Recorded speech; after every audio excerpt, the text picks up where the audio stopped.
So the question here is, write a short notes on management of ruptured uterus, hyperemesis gravidarum and retained placenta. So this is a comprehensive question where we are trying to solve or answer the management of a few of the complications related to pregnancy and delivery. So let us begin with management of ruptured uterus. In the exam, if they ask about management of ruptured uterus, the importance here is the uterine rupture is one of the most serious complications of labor, and it is associated with significant maternal morbidity and fetal mortality. So it is a serious complication, right? Maternal and fetal morbidity is very high with this complication. And when it comes to management part, so I'm just focusing on the management aspects of ruptured uterus. First and foremost thing is resuscitation of the patient, because of the rupture of the uterus and hemoperitoneum, there is severe loss of blood. Okay, this hemorrhage leads to hypotension and shock. So resuscitation, that is treatment of shock. Treatment of the shock is very important, and the treatment of shock is done by most of the times infusion of the colloids or crystalloids and also the blood transfusion. So after matching, blood transfusion should be done. And also, along with the treatment of the hemorrhage, we also need to control hemorrhage, right? So what are the methods which are used to control hemorrhage? We use oxytocics, right, so that the uterine gets contracted and bleeding is controlled. And also after doing, the second step is laparotomy.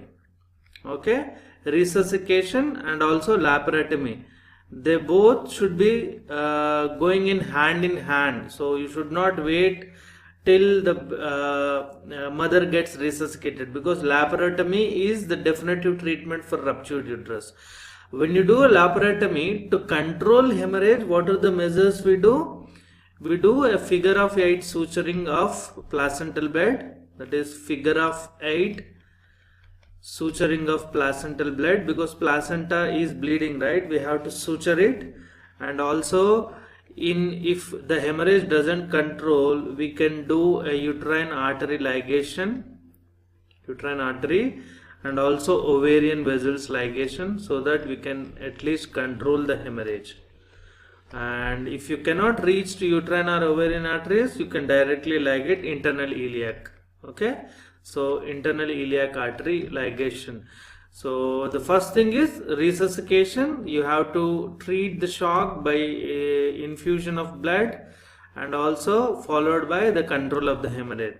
When it comes to laparotomy, we have to do an immediate laparotomy. Okay, and after doing laparotomy, you can clearly see fetus and placenta lying there. Okay, they are freely lying, which should be removed first.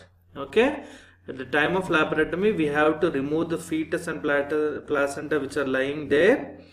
And because now the peritoneum got contaminated, okay, we have also we should give broad spectrum antibiotics. So what is the reason behind giving broad spectrum antibiotics? This broad spectrum antibiotics, they control postoperative peritonitis. So at the time of laparotomy, now the resuscitation, that is conservative management, is done. Now what we have to do is, we have to plan about the fate of uterus which got ruptured. Okay, so I'll write it as fate. So if the mother is not willing to retain uterus, okay, if patient is not keen to preserve her uterus, or if the patient is tolerating a surgery, that is hysterectomy, and if the uterus is damaged beyond the repair, then you have to go for hysterectomy. If the mother is willing to retain her uterus, better to plan repair of the uterus. Okay, if it is in within limits of the repair, and if the mother is willing to repair her uterus, if she is not willing to lose her uterus, in that case we have to do the repair. So the fate of the uterus is either hysterectomy or conservative surgery, that is doing repair. So this is, when they ask about management of ruptured uterus, you have to mention two important steps. One is resuscitation and the other is laparotomy. Next question is management of hyperemesis gravidarum. Some amount of vomiting is common in pregnancy, right? And it is actually an indication of or an earliest diagnostic marker for pregnancy. Amenorrhea followed by early morning nausea and pregnancy is an indication. But what happens in hyperemesis gravidarum? The vomiting is here, which is severe enough. So the vomiting is severe enough to cause dehydration, weight loss,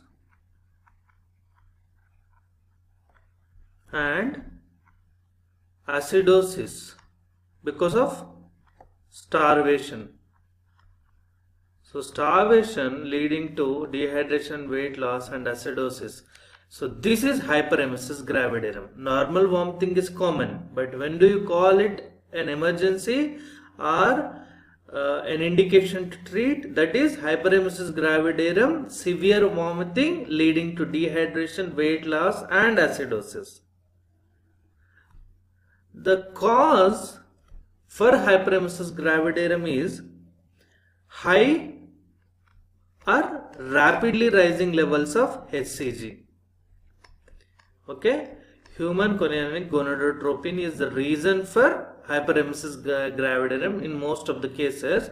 Some says there is neuropsychotic basis also, but still HCG sounds good here.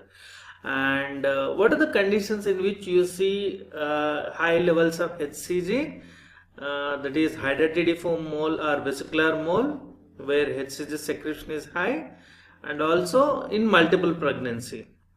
So these are the two conditions which you need to remember for exam.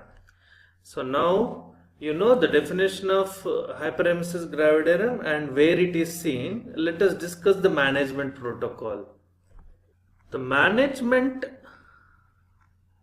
can be done on OP basis, that is outpatient basis, or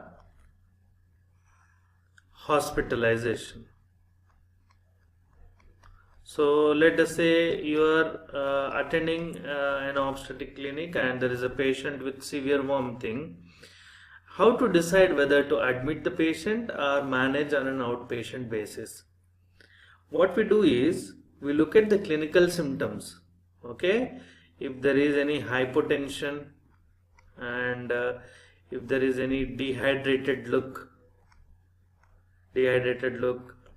and also if the pulse rate is high. What happens? There is tachycardia when there is hypotension.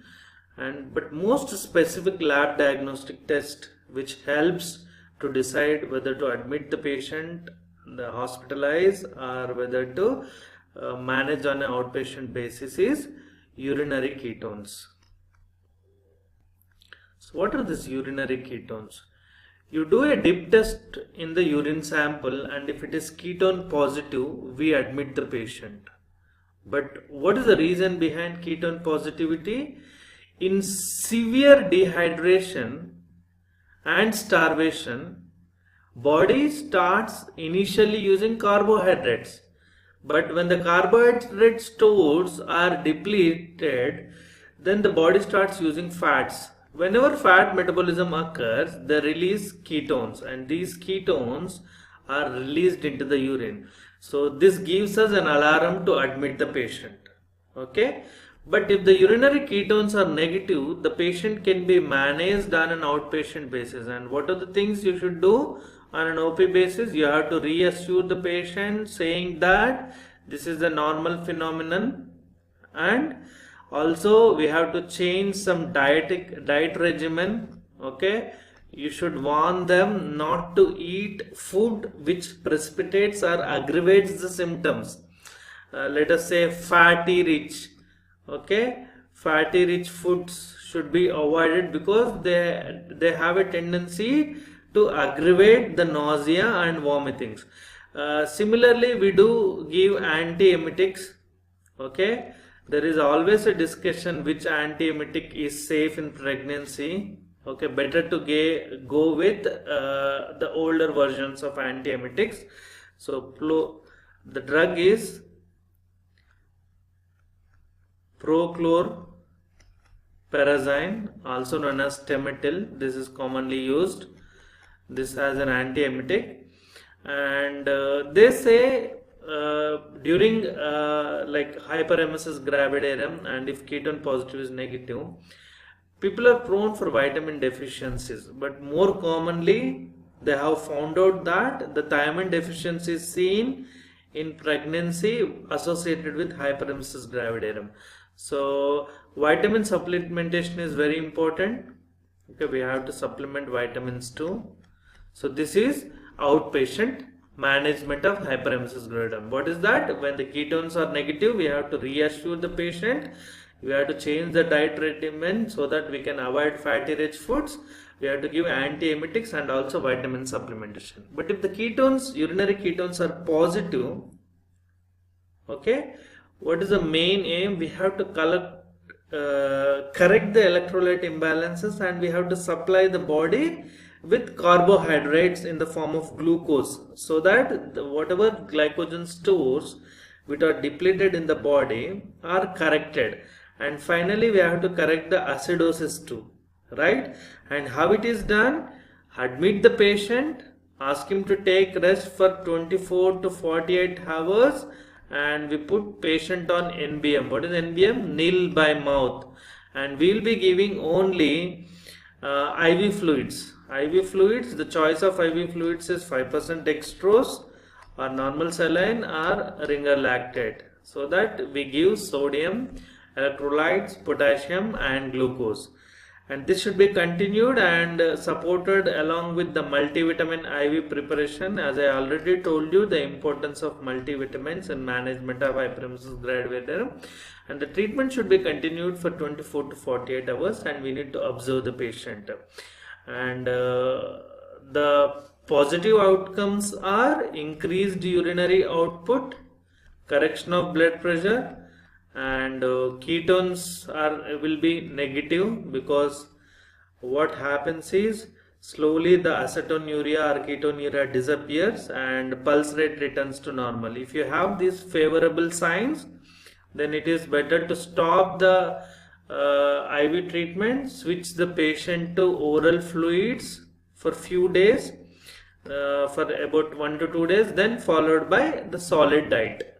So this is how we manage hyperemesis gravidarum. An important thing here is, if a patient with severe vomiting is having all these symptoms, let us not come to a conclusion that this is hyperemesis gravidarum. We should always keep differential diagnosis in mind. What are the other conditions in pregnancy which can cause severe vomiting? You have to suspect gastroenteritis. Okay, you have to suspect cholecystitis and pyelonephritis, hepatitis. So keep in mind the differential diagnosis before directly jumping and treating the patient with electrolyte correction, because we have to manage the other conditions also. One of the complications of third stage of labor is retained placenta. So what is retained placenta here? A placenta is said to be retained if it is not separated and expelled within half an hour to 1 hour after the delivery of the baby. So actually what happens? Immediately after birth. So immediately after birth, the placenta separates from the uterine bed, and within 15 to 20 minutes the placenta is expelled out. So these are the normal timings. But if the placenta is not separated or expelled within 30 minutes to 1 hour after delivery, then we call it as retained placenta. So what are the different causes of retained placenta? The placenta may be because of impaired uterine retraction. Post-delivery, the uterus retracts, so that during this uterine contraction, the placenta is removed and it is expelled from the uterus. And second cause is sometimes there is formation of constriction rings. What is that? Sometimes there is formation of constriction rings.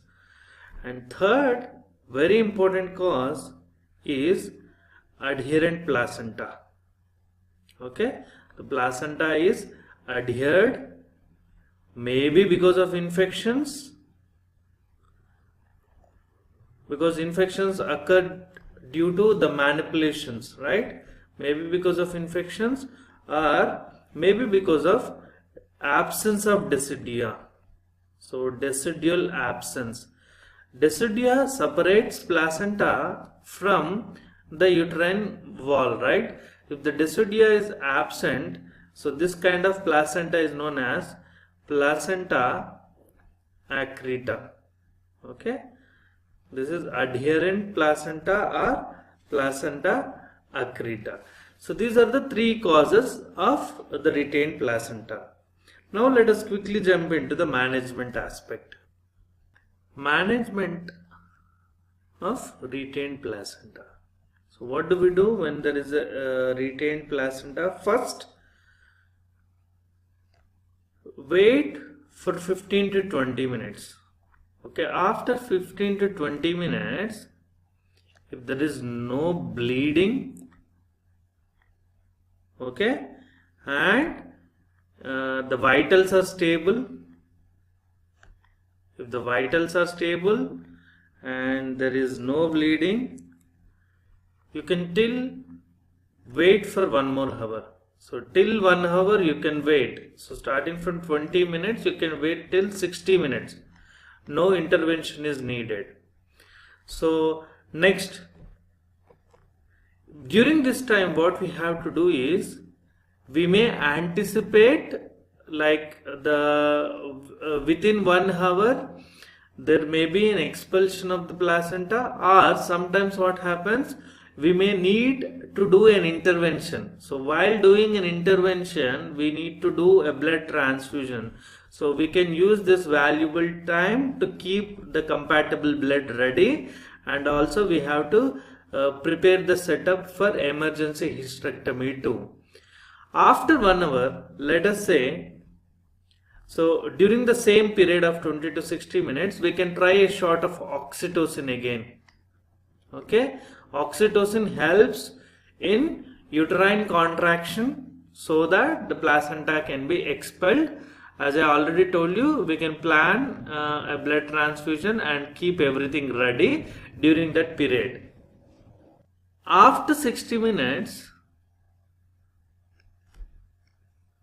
if there is still no signs of placental separation, or during 20 to 60 minutes, if there are bleeding and vitals are becoming unstable, in these two clinical scenarios, we may need to try a procedure known as manual removal of placenta. If you are writing an answer for management of retained placenta, so this term should be there in your answer. This is very important. What is that? Manual removal of placenta. What are the steps of manual removal of placenta?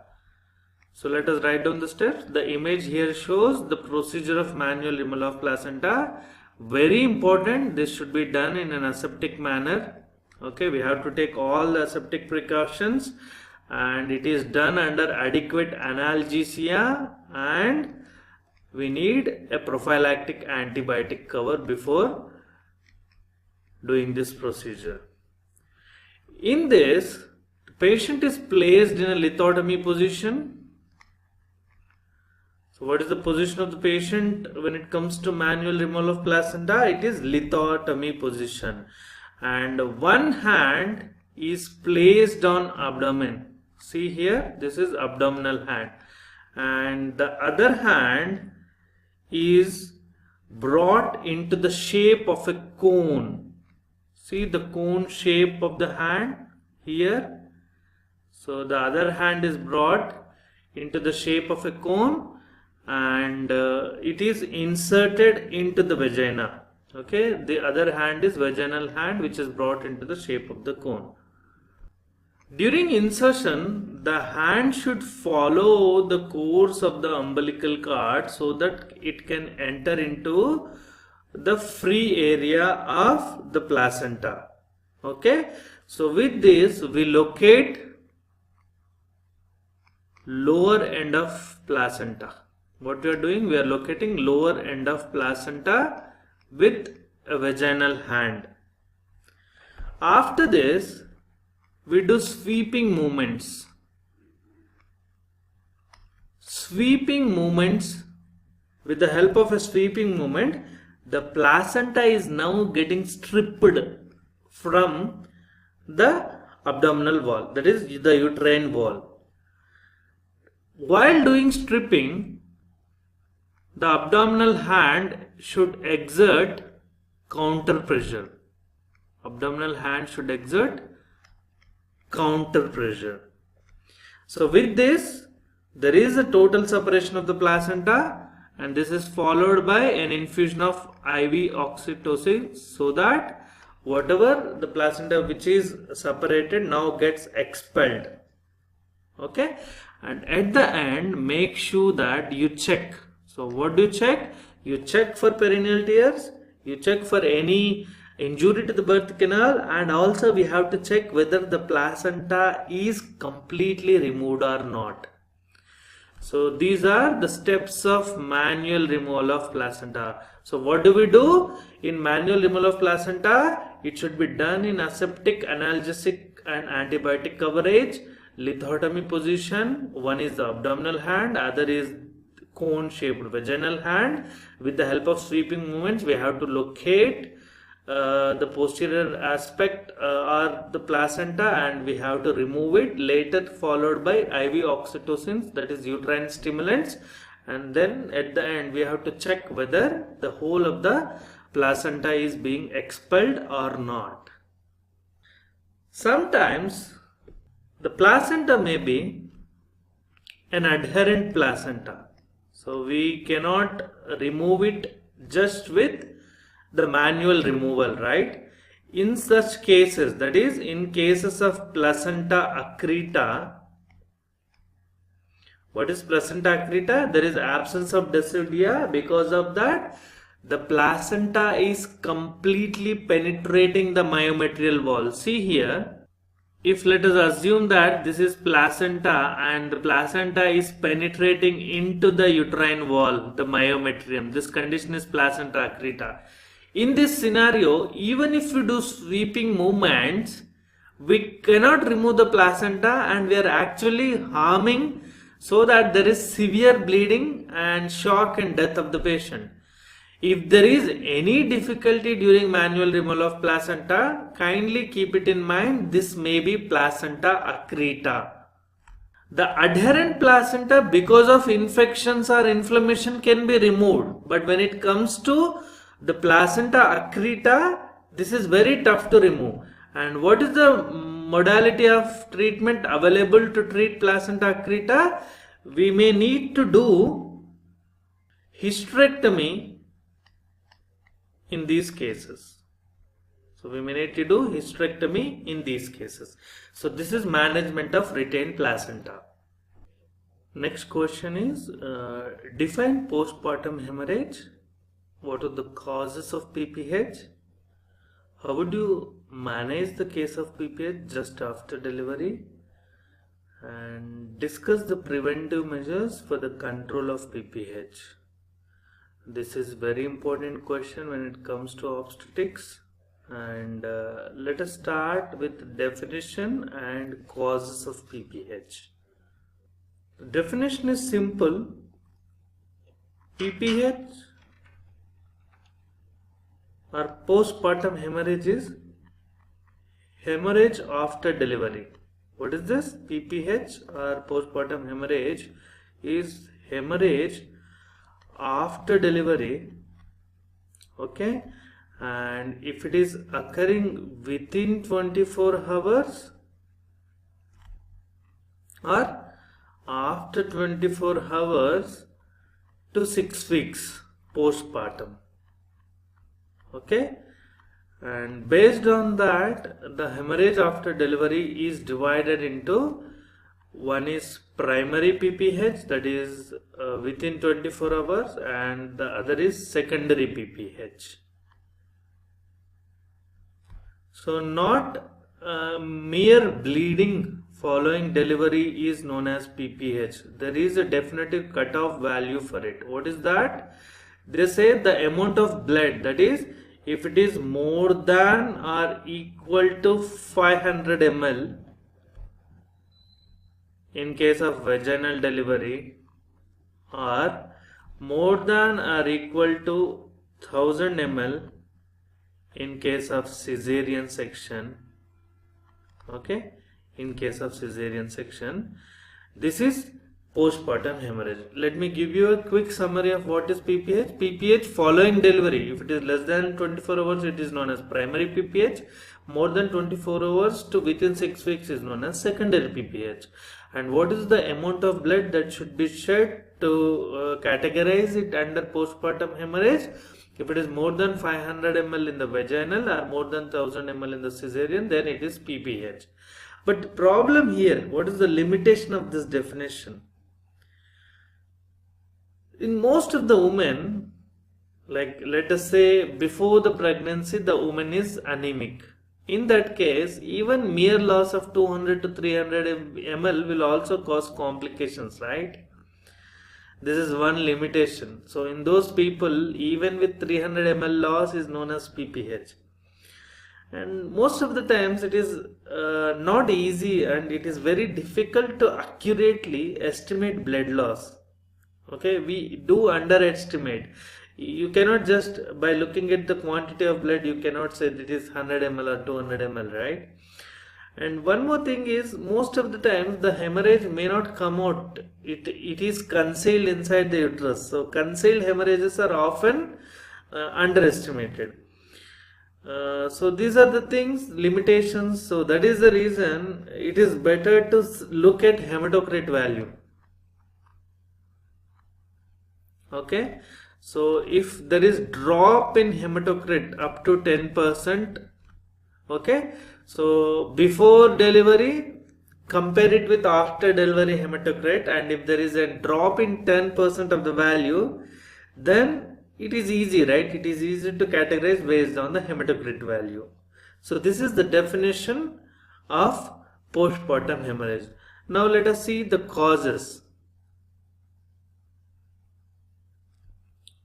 Okay, when it comes to postpartum hemorrhage, we are dividing them in, one is primary PPH, other is causes of secondary PPH. Secondary PPH is between 24 hours to 6 weeks, right?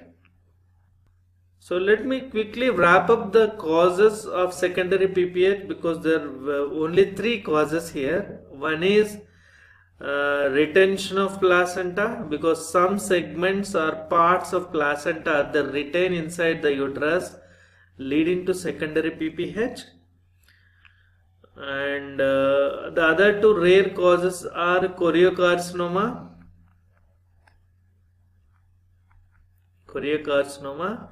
and the third cause is submucous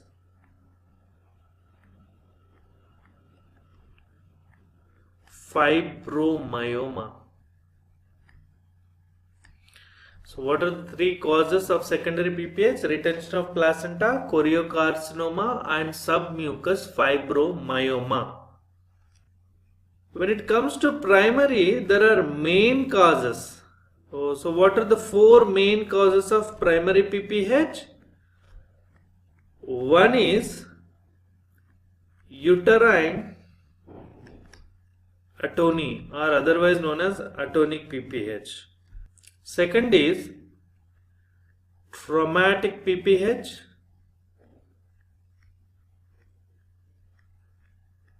And third cause is retained placental fragments, though it is rare, retained placental fragments.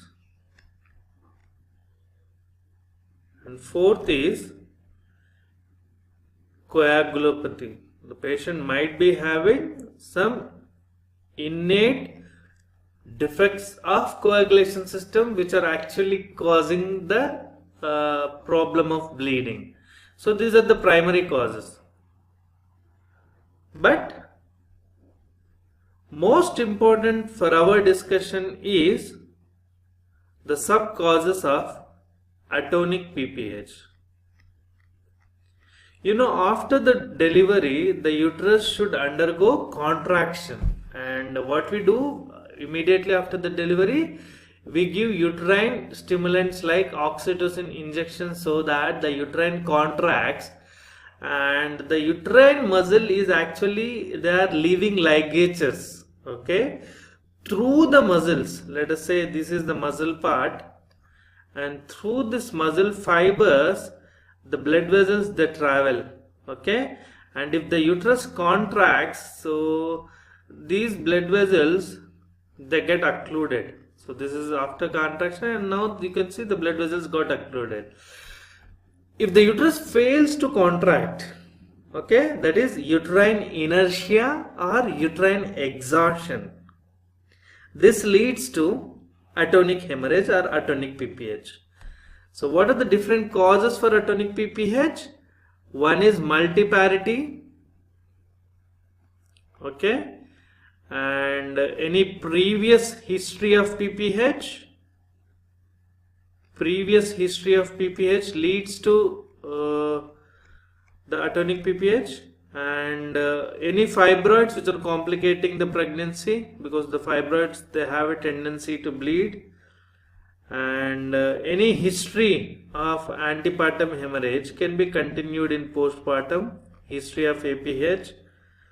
And multiple pregnancies, the reason is because of the over distended uterus, right? So in multiple pregnancies also you will see atonic PPH. And next is if the labor is prolonged. In cases of prolonged labor, we see atonic PPH. And there are some drugs, okay, let us write it here. The drugs which cause atonic PPH is, let me list them for you. Number one is drugs which are used in surgeries like anesthetics like isoflurane, enflurane. These are all fluorinated anesthetics. What do they do? Because of the sedation, they interfere with proper contraction and retraction of the uterus. And there is second variety, magnesium sulfate, okay, MAG sulfate, which is used in Pritchard's regimen, which is for management of preeclampsia and eclampsia, and also calcium channel blockers, that is nifedipine. How do MAG sulfate and nifedipine, they cause atonic PPH? Because these agents, they inhibit entry of calcium into the uterine cells. If there is no calcium, there is no muscular contraction. So this leads to atonic PPH. So these are the causes of atonic PPH. Let us see the causes of traumatic PPH. Traumatic PPH causes include— when we use an instrument like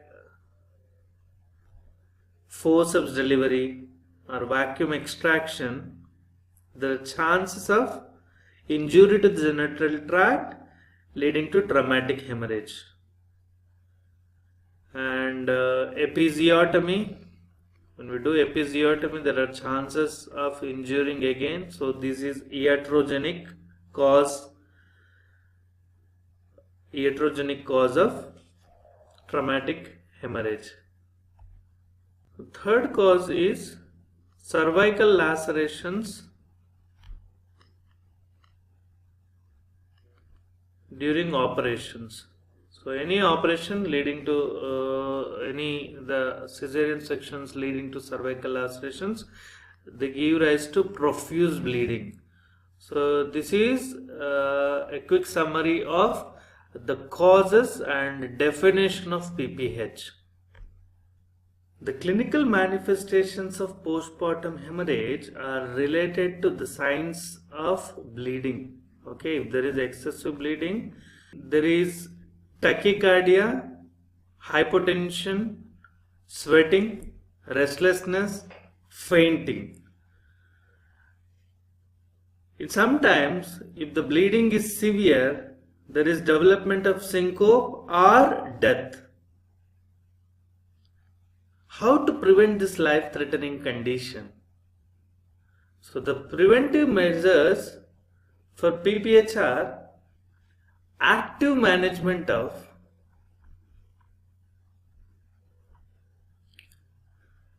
third stage of labor. So when you anticipate or expect PPH, there should be active management of third stage of labor. What do we do in active management of third stage of labor?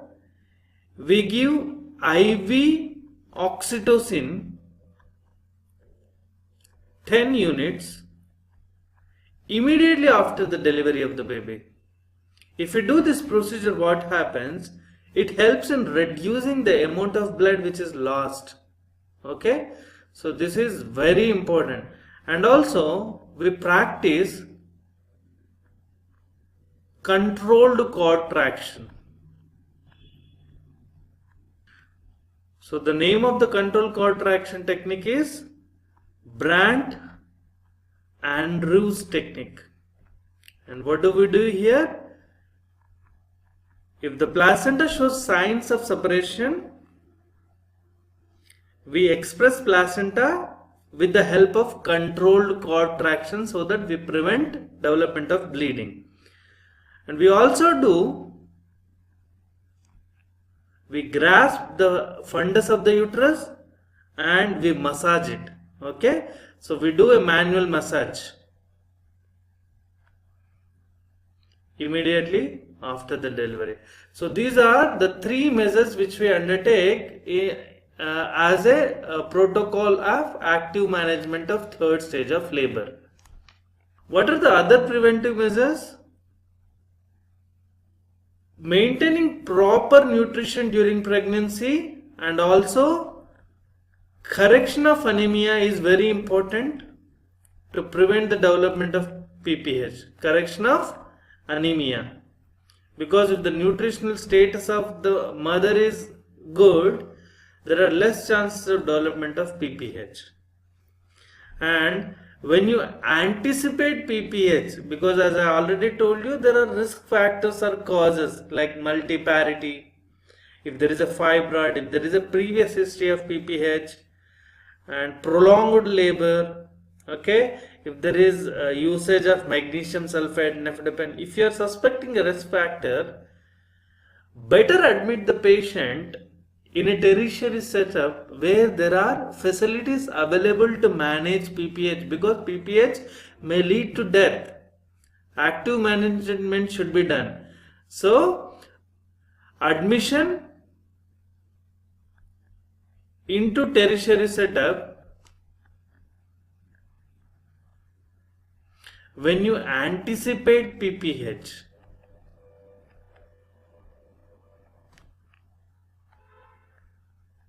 Based on risk factors. Okay, this is one more measure. As we already know, the PPH is divided into primary again into atonic, mainly traumatic, and secondary PPH. So these are the types of PPH. Why this differentiation is important when it comes to management of PPH?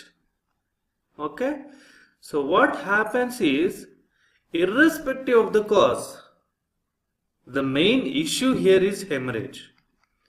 So before going into the differential diagnosis or before going into the typing of PPH, first we need to replace, okay, the lost blood.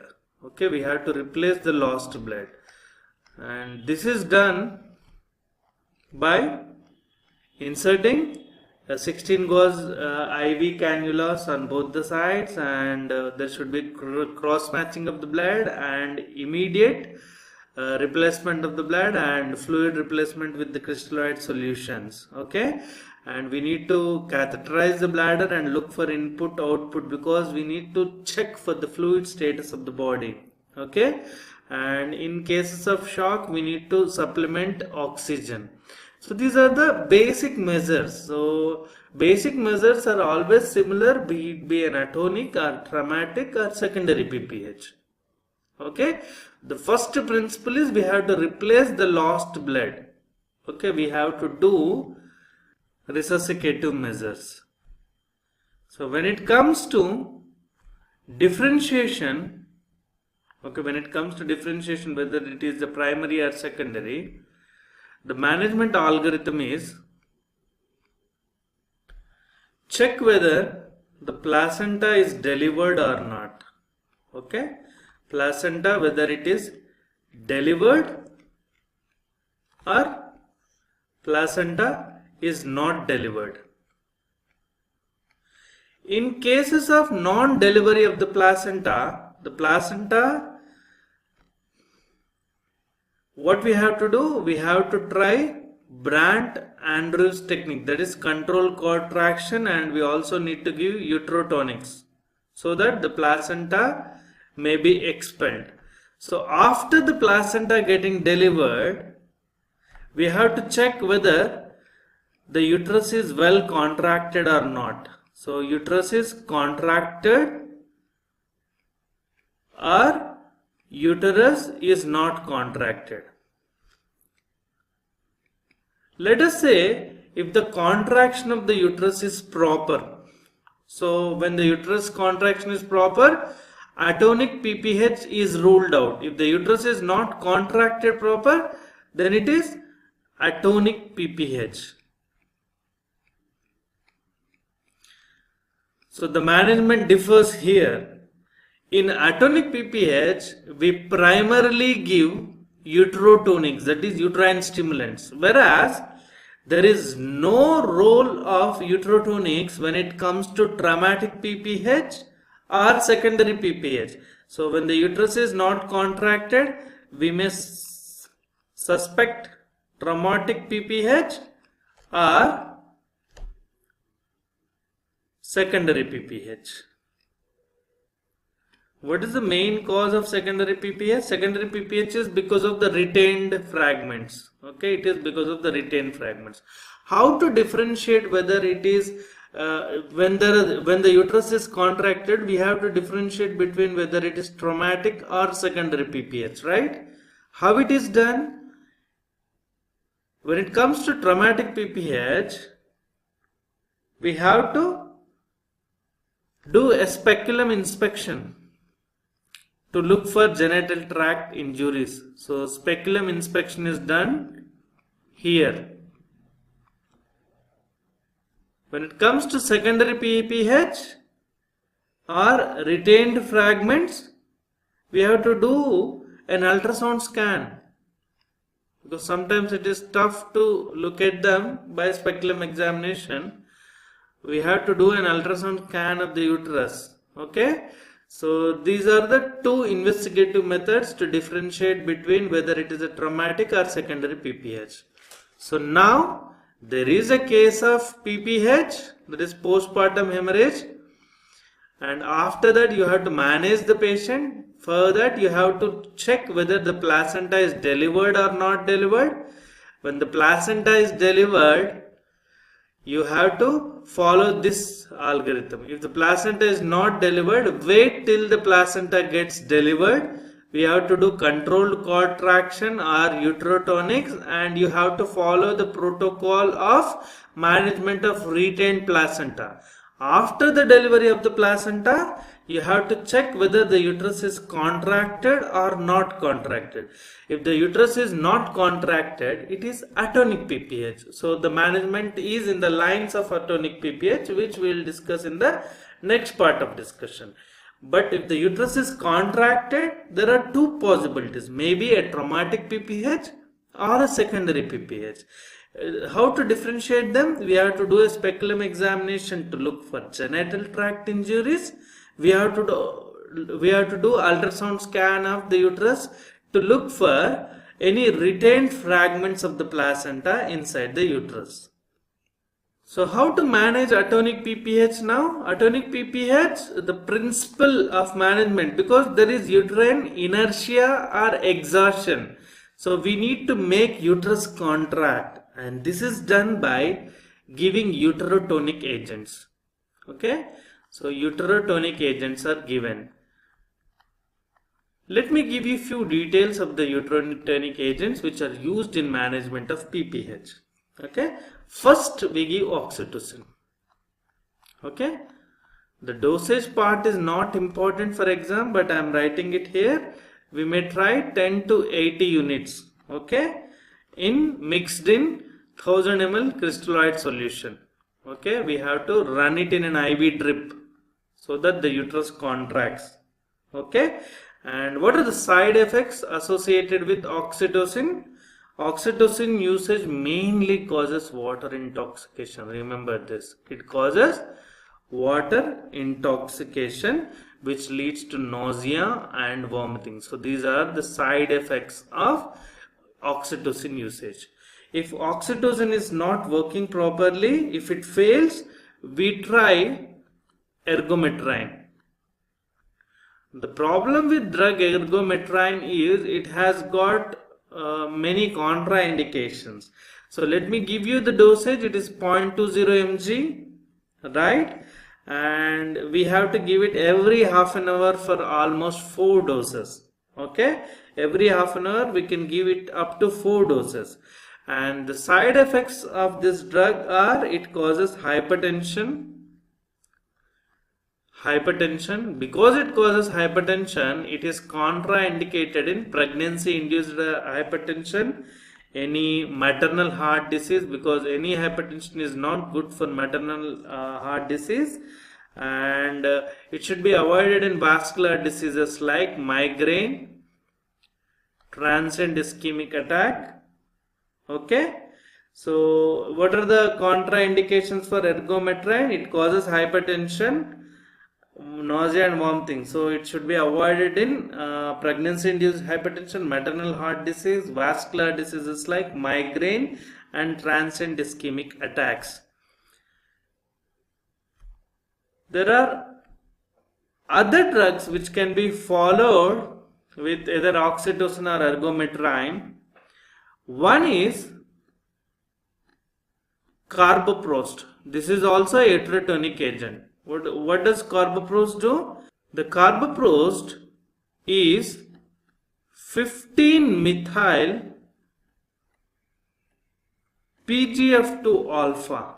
Okay, and the dosage is we have to give it 250 micrograms every 15 minutes for up to 8 doses. Okay, just remember the dosage 250 micrograms.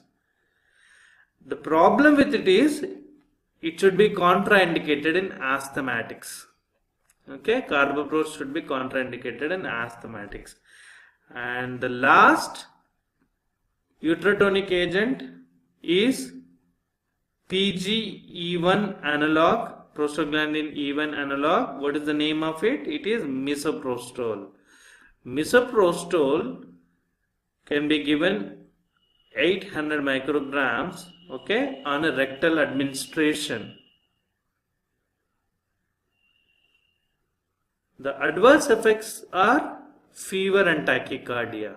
So the adverse effects of misoprostol are fever and tachycardia. So these are the uterotonic agents which are used for atonic PPH. In case of atonic PPH, if the bleeding still continues even after giving the uterotonic drugs which I just mentioned, so the next step in management is we can either do bimanual compression of uterus, which is shown in the image here, or compression of the aorta.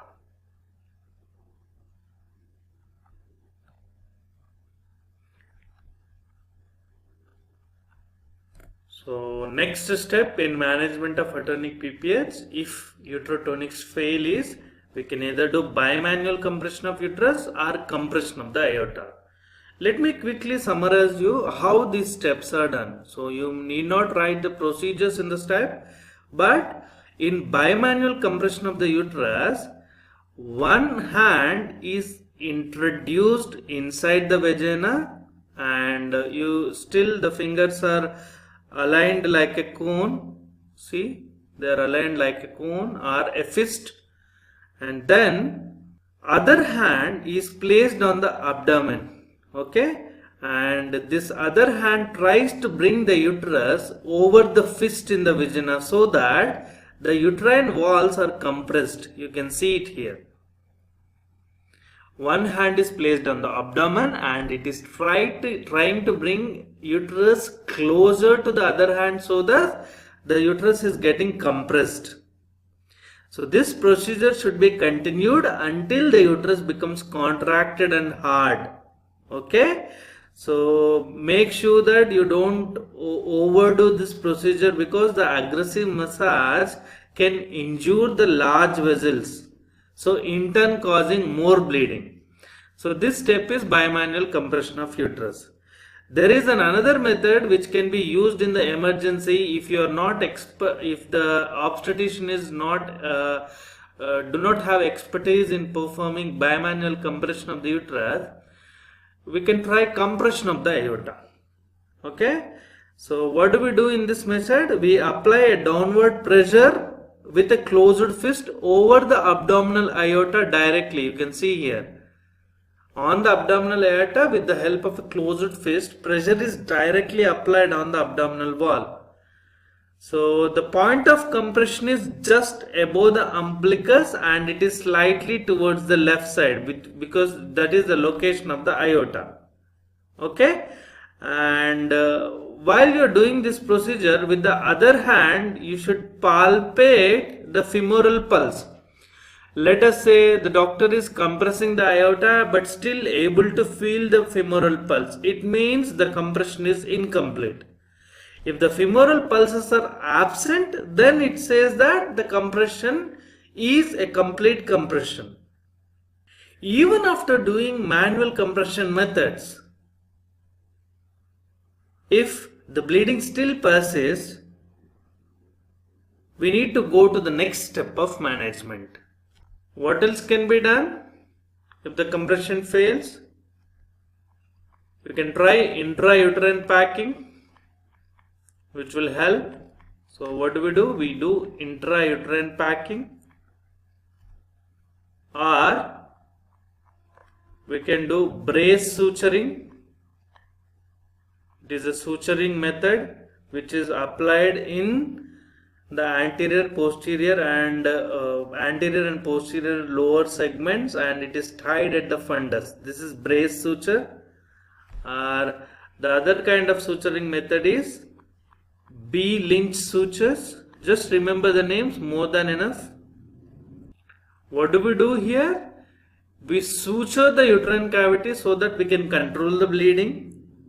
The other methods may not be important. Okay, Just remember them if you want. What is Sengstaken? Blakemore tube insertion, because it applies pressure. Where else we use it? The same tube is used to control the bleeding in esophageal varices. With the help of the pressure, we can control it.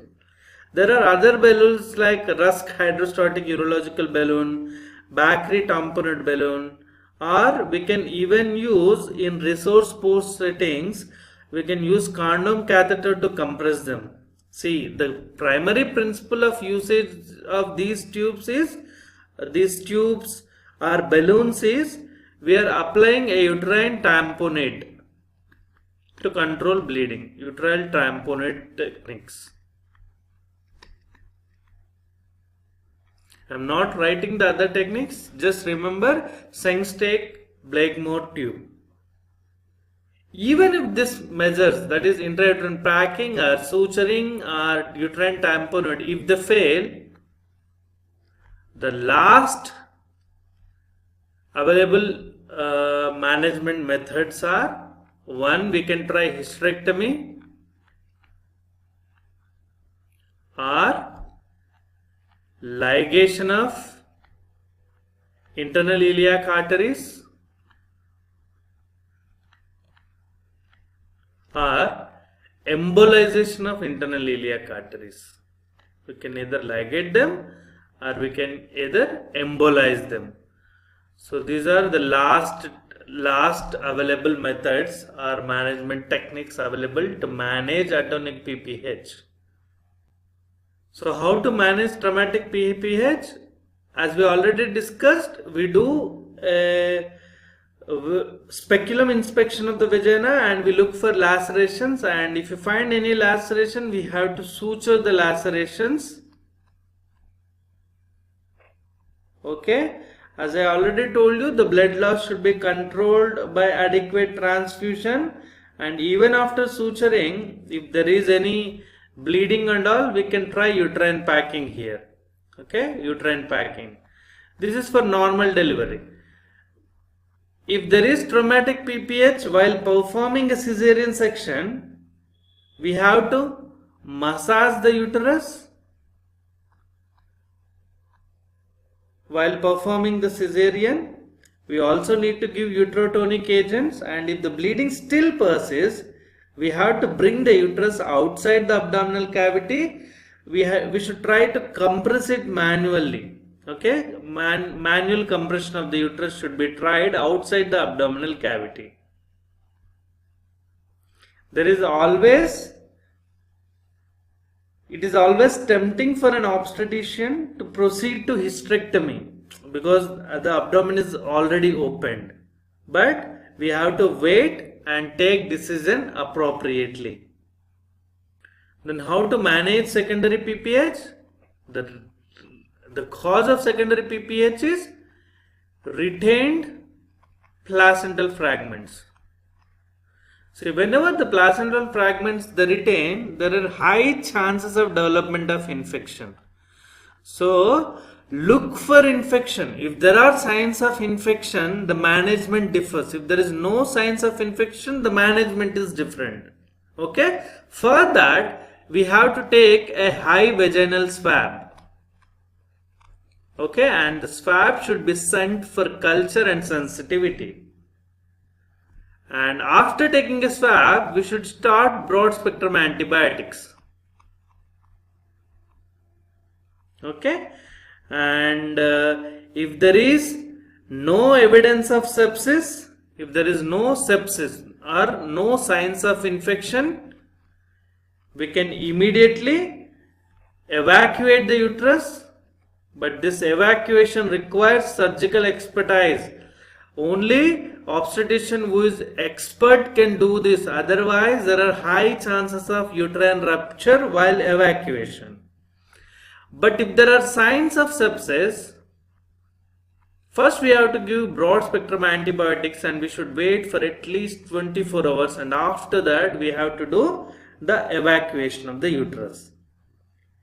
And even after evacuation, if the bleeding doesn't control, we can try either hysterectomy or uterine artery ligation or embolization.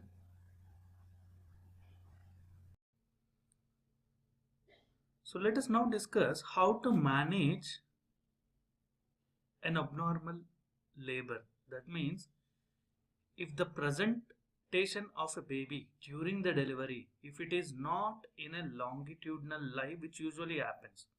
For example, if this is the abdominal cavity, so we do usually see baby presenting in a more or less longitudinal lie, okay, with head first. But what if this becomes either an oblique lie, oblique in the sense anything other than 90 degrees or 180 degrees, or if it becomes a transverse lie, which is perpendicular to the longitudinal lie, okay, and if instead of head, if breech is the presentation. So how to manage these kind of abnormal presentations? So we'll be looking into these management of abnormal labor when the lie is not longitudinal, if it is breech or transverse or oblique lie, how to manage this case of pregnancy. So first, to begin with, let us look at a transverse lie. So what is transverse lie? A transverse lie is a lie in which the long axis of the fetus, okay, it is in right angles to the uterus. And when I say a true transverse lie, it is a myth. See, true transverse lie is not possible. There is always some obliqueness in most of the instances, because as we all know, the head pole is a bit heavier than the caudal pole or a tail pole. So that's the reason the heavier part, that is the cephalic pole, always slips towards the iliac fossa. So if this is the pubic symphysis, so most of the times it can be in the right iliac fossa, the baby can be in the right iliac fossa, or the baby can be in the left iliac fossa because of the heaviness of the cephalic pole. So we usually see during the pregnancy an oblique lie is more common possibility than a transverse lie. But why we are still using this terminology, that is the transverse lie? Because this oblique lie is temporary. Once the labor sets in, okay, so you are going to manage this patient only when you are delivering a baby, that is during the labor time. So once there is an onset of labor, because of the uterine contractions, this obliqueness becomes temporary. Now the baby will assume, so what happens? The baby will assume either a longitudinal lie or a transverse lie. So that's the reason we use this terminology, transverse lie. So when you see a case of transverse lie, what is the denominator? The denominator for delivery is the acromion process of the shoulder. So we call it as a shoulder presentation. Okay, so shoulder presentation. And now what is the incidence? The incidence is, see, the incidence rate is high during the labor time, but most of the times it spontaneously gets corrected. So that's the reason the incidence falls at the time of term gestation, and that is 0.3%. So what causes this oblique or a transverse lie? So there are maternal factors, there are factors which are related to pregnancy, and also the factors associated with the baby. From mother point of view, if the pelvis is contracted, or if there is any uterine anomaly or unusual relaxation of the abdominal wall, maybe because of multiparity, which will not give a strong support for a longitudinal line, or if there is any genital tumors or an abdominal tumor complicating pregnancy, which will push away the baby and which will not allow a proper life for the baby. So these are the maternal factors. What about factors which are related to pregnancy? So the placental abnormalities, that is abnormal presentation of the placenta. It can be placenta previa, or it might get implanted into the uterine fundus, not allowing a proper lie of the baby. And if the amniotic fluid is bulk, that is polyhydramnios, which allows free mobility of the baby and which will not allow maintenance of proper lie. And also premature babies are usually small, or small for gestational age babies also small. They'll have an oblique lie instead of a longitudinal lie. So what are the fetal factors then? Instead of a single baby, if the multiple pregnancy is there, there is always chances of a transverse lie. Or any fetal anomalies like hydrocephalus, any tumor in the neck, or a sacrococcygeal teratoma. All these are common. See, these factors, they also relate to what we call the breech presentation. So more or less similar causes. So these are the fetal factors, pregnancy factors and maternal factors, which are the cause for transverse lie. So how will you diagnose this transverse lie? It can be done through an abdominal examination and vaginal examination, and the diagnosis can also be supported by doing an ultrasound or a radiography. So when it comes to abdominal examination, on inspection, we all know usually the uterus in longitudinal lie, okay, is a bit stretched when it comes to the transverse lie because of the transverse nature or transverse position.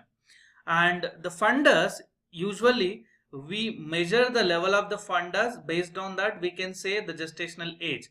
But in these cases, because of the transverse lie, the fundus height may not correlate with the gestational age, and the level of the fundus is a bit lower than the period of pregnancy. And when you try to palpate for the inspect for the fetal pole, the fetal pole is not detected at the fundus. And on palpation, head is felt on one or other side of the iliac fossa, and if in transverse lie, if the back is anterior, you can feel the hard resistance, but if the back is posterior, you can feel nodularity because of the fingers. Okay, so this is the findings on the palpation. And on auscultation, the fetal heart rate is on level with the umbilicus. If it is breech presentation, it is below the level of the umbilicus. If it is transverse lie, it is at the level of the umbilicus. If it is a normal presentation, it is above the level of the umbilicus. So based on the auscultation of the fetal heart, its level will tell you whether it's a normal or a transverse lie or a breech presentation. And this is all about abdominal examination. Then what about vaginal examination? So in vaginal examination, you can feel a hand, a elbow or a shoulder on examination. And if the hand is prolapsed in the vagina, you can decide or detect the side of the baby by just trying to shake hands with it. If the doctor's right hand shakes the baby's right hand, okay, so the dictum is doctor's right hand shakes the baby's right hand. So if you're a doctor, if you're able to shake the hand of the baby by your right hand, so that hand will be the right hand of the baby. So based on this, you can detect the lie. And after the diagnosis, how will you be managing these patients? So in a transverse lie, there are few exceptional ways. When I say exception, it is never possible. So you can ignore this slide, because these are all exceptional ways in which the transverse lie may deliver itself. So these exceptional ways are a spontaneous rectification, a spontaneous version, or a spontaneous evolution or delivery. So there are three nouns: rectification, version, or evolution. So let's discuss each.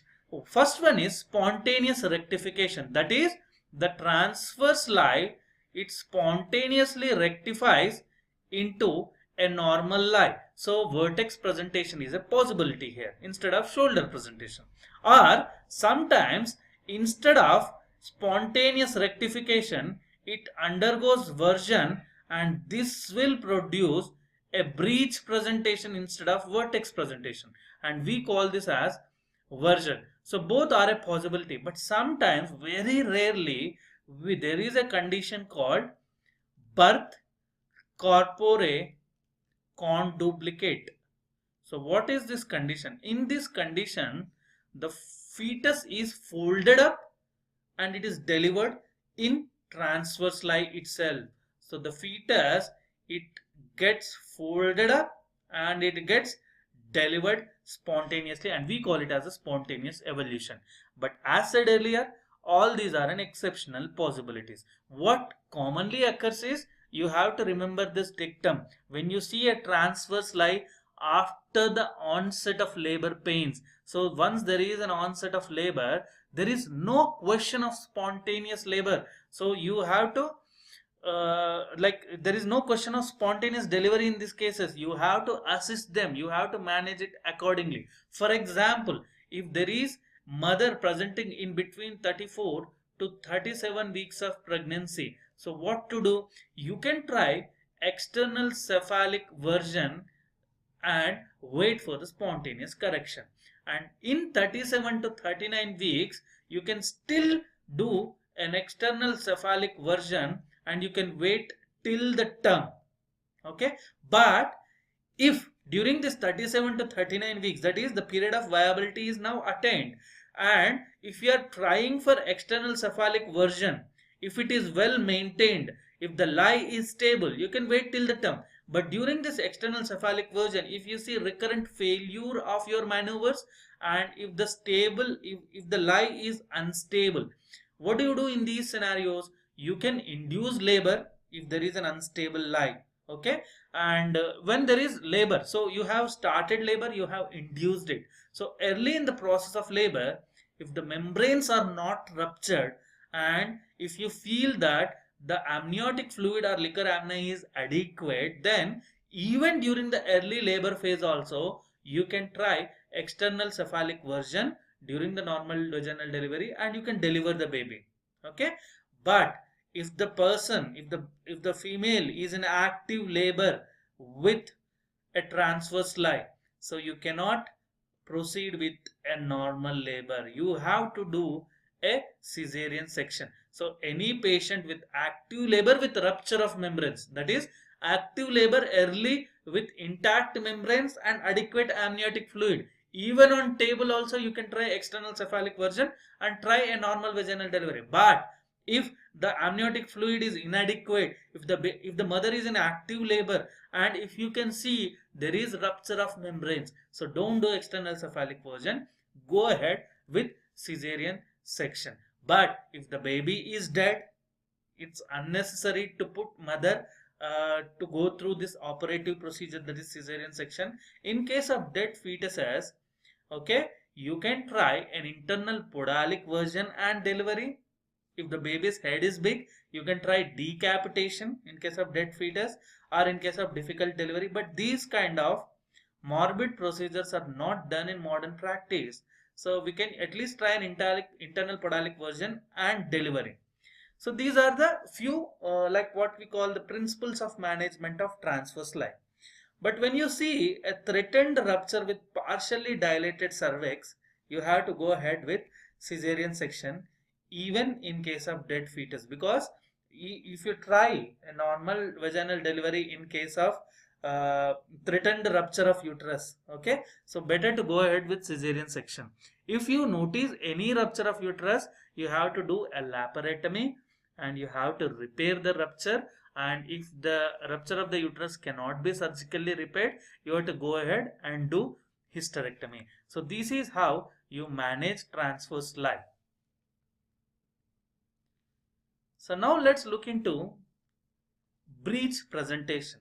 So in breech presentation, I'll be teaching you the causes or the features associated with breech presentation, and what are the varieties of breech presentation, because we have a complete and incomplete breech presentation, okay, frank breech, flexed breech, footling presentation, and what are the complications or morbidity and mortality associated with breech presentation in case of mother and baby. And we'll be going in detail about the external cephalic version and its indications and its advantages, okay, and what are the main causes of perinatal mortality in breech presentation, and what is the criteria, okay, in which, let's see, you are seeing a breech presentation case. When do you attempt a vaginal breech delivery, and when do you go ahead and do cesarean delivery, and what are the different maneuvers which we try in breech presentation in case of different strategies. For example, for delivery of head, what are the methods? For the delivery of extended legs, what are the methods? For the delivery of extended arms, chin to pubis. So we'll be looking into these maneuvers in detail, that is Burns Marshall Marcellus Melivet, Pinard's maneuver, Lauset's maneuver, and Prague maneuver.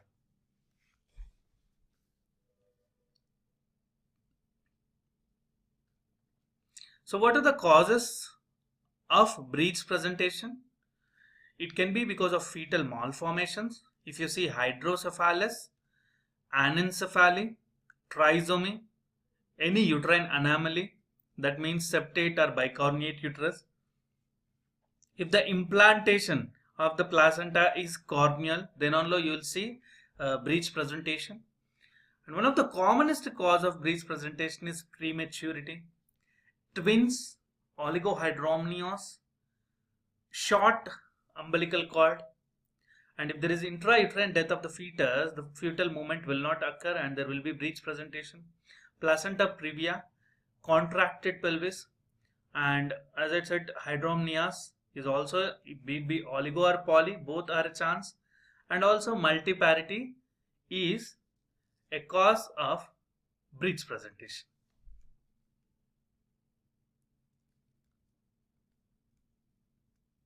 So what are the varieties of breech presentation? So there are two varieties. One is a complete breech. We call it as a flexed breech, as you can see here. This is a complete breech. And but more commonly seen one is incomplete breech in clinical practice. So we'll be looking into that. So first let me finish off complete breech. It is also a flexed breech. In this you can see the thighs are flexed at hips and legs are flexed at knees, and the presenting part in this case is the buttocks, external genitalia, and 2 feet, and it is commonly present in multiparous women, almost 10%. But there are in incomplete breech there are 3 varieties. One is breech with extended legs, or we call it as frank breech. This is one of the commonest presentation we see in clinical practice, and this breech with extended legs or frank breech is commonly seen in primigravida, that is about 70%. Why this is seen? Because of the tight abdominal wall and also good uterine tone. But in multipara what happens, it slowly converts into the flexed breech. So this breech with extended legs or frank breech, this is how it looks. So this is the commonest presentation. That too in primigravida, up to 70% of the breech presentations have this frank breech. So what happens in this? In frank breech, the thighs are flexed on the trunk but legs are extended at the knee joints. So here the presenting part only consists of buttocks and genitalia, not feet. So feet are seen in flexed breech, but here feet are absent because of the extension of the knee joints. Next is footling presentation. What happens in footling presentation? In this, both the thighs and legs are partially extended so that they bring legs at the brim. So this is what happens. So partial extension of the hips and partial extension of the knees. What they are doing, they are letting the foot to be a presenting presentation. So this is called as footling presentation, which is seen in 25% of the cases. And what is knee presentation? Knee presentation is very rare. In this you will see complete extension of the thighs but flexion of the knees. So this causes presentation to be knee presentation. So after understanding the varieties of the breech presentation, so the next part is maternal or fetal morbidity and mortality, which is associated with breech presentation. So there are 2 scenarios. From mother end, okay, so when there is a normal vaginal delivery attempted because of the breech presentation, so when we are doing a breech delivery, because of the buttocks as a presenting feature, genital tract lacerations, vaginal wall and cervical lacerations are seen, and almost every time, in every case, there is a need for extending episiotomy, which might lead to perineal tears and which also lead to increased risk of infections. But if you try a cesarean delivery, because of the abnormal presentation, you might need to extend hysterotomy incision, and you might need to apply some stretching force with the help of forceps. Okay, there might be a chance of uterine atony and postpartum hemorrhage in these cases, and also the death rate is high associated with cesarean delivery. So these are the maternal morbidity or mortality associated with breech presentation. What about fetus? What happens in fetus?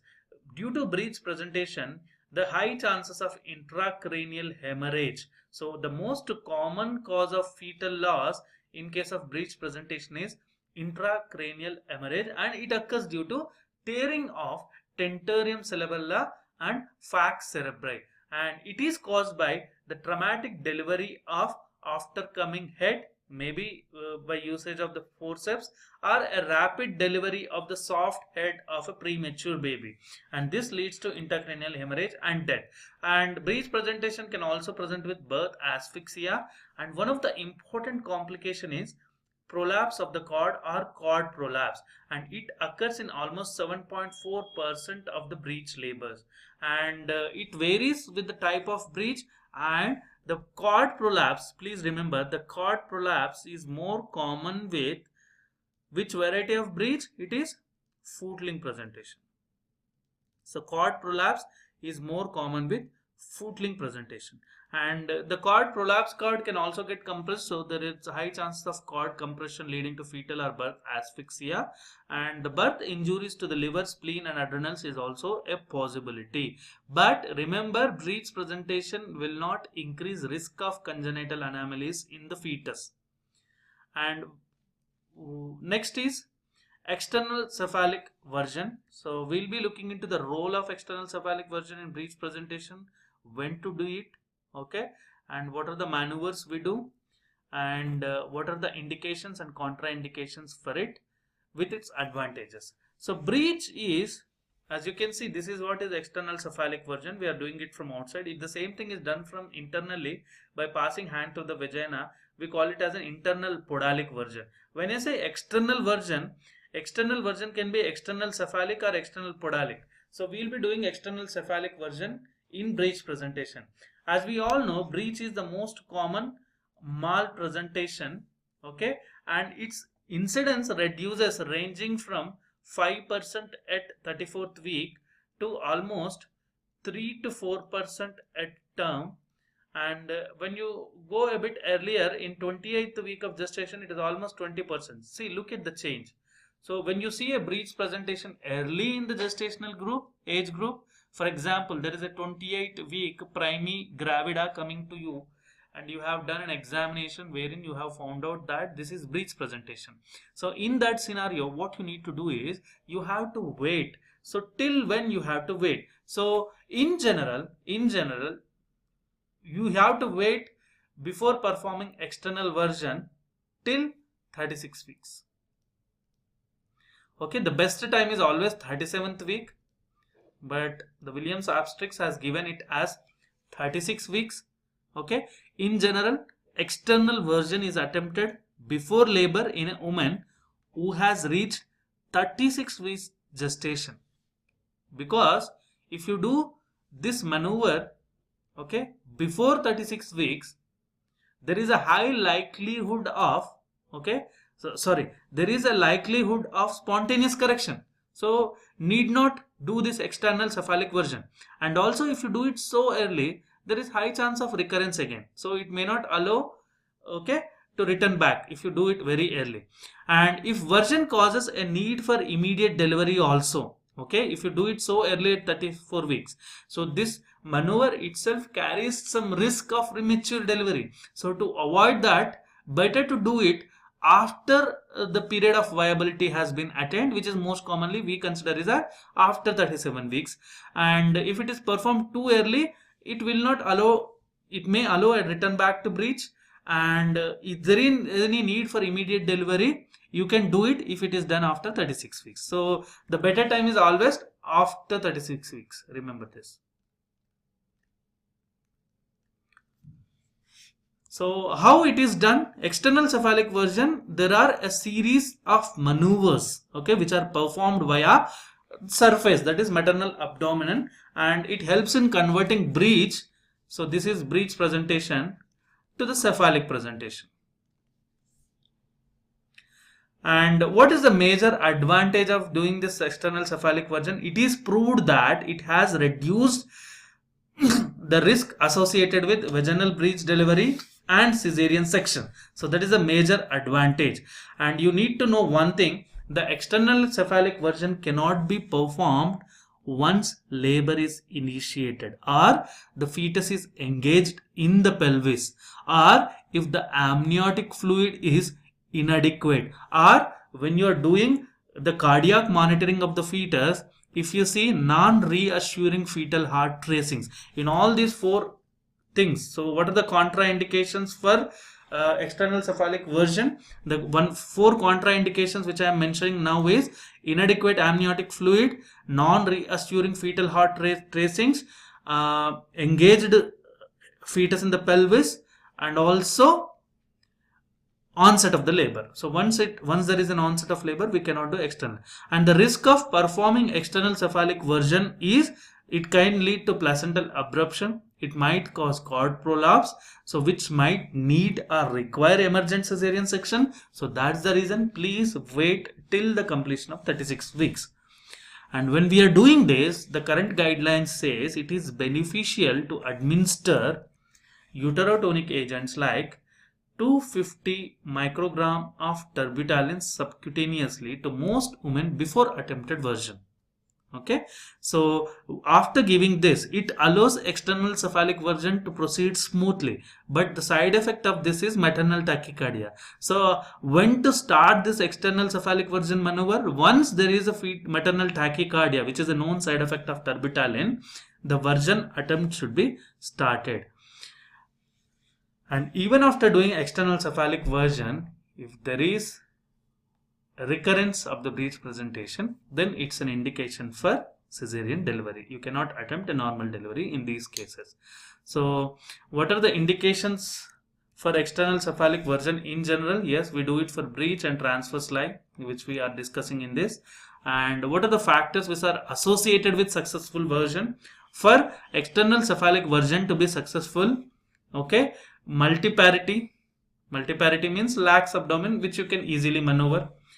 If the fetus is unengaged, if the amniotic fluid is adequate, if the membranes are not ruptured, and very importantly, the fetal back should be anterior. If it is posterior, any posterior, even though you take example of occipito-posterior position, the same happens here. If the fetal back is posterior, it is difficult to deliver. And in non-obese women, it allows you to perform these version maneuvers easily. And also, in earlier gestational age, you can easily perform it. So these are the factors which are associated with successful version. So what are the contraindications? If there is any antepartum hemorrhage, so you might suspect risk of placental separation. And if the fetus has an hyperextension of the head, if the size of the fetus is large, if you note any congenital abnormalities which are major, dead fetus, and if there is a fetal compromise, in all these cases, these are the contraindications from the fetal part. Obstetric complications which are contraindications for ECV are any severe preeclampsia, obesity, elderly primigavida, and bad obstetric history. And if there is a RH allo immunization, you have to avoid this because there might be some bleeding and mixing of the blood which might lead to sensitization of the mother.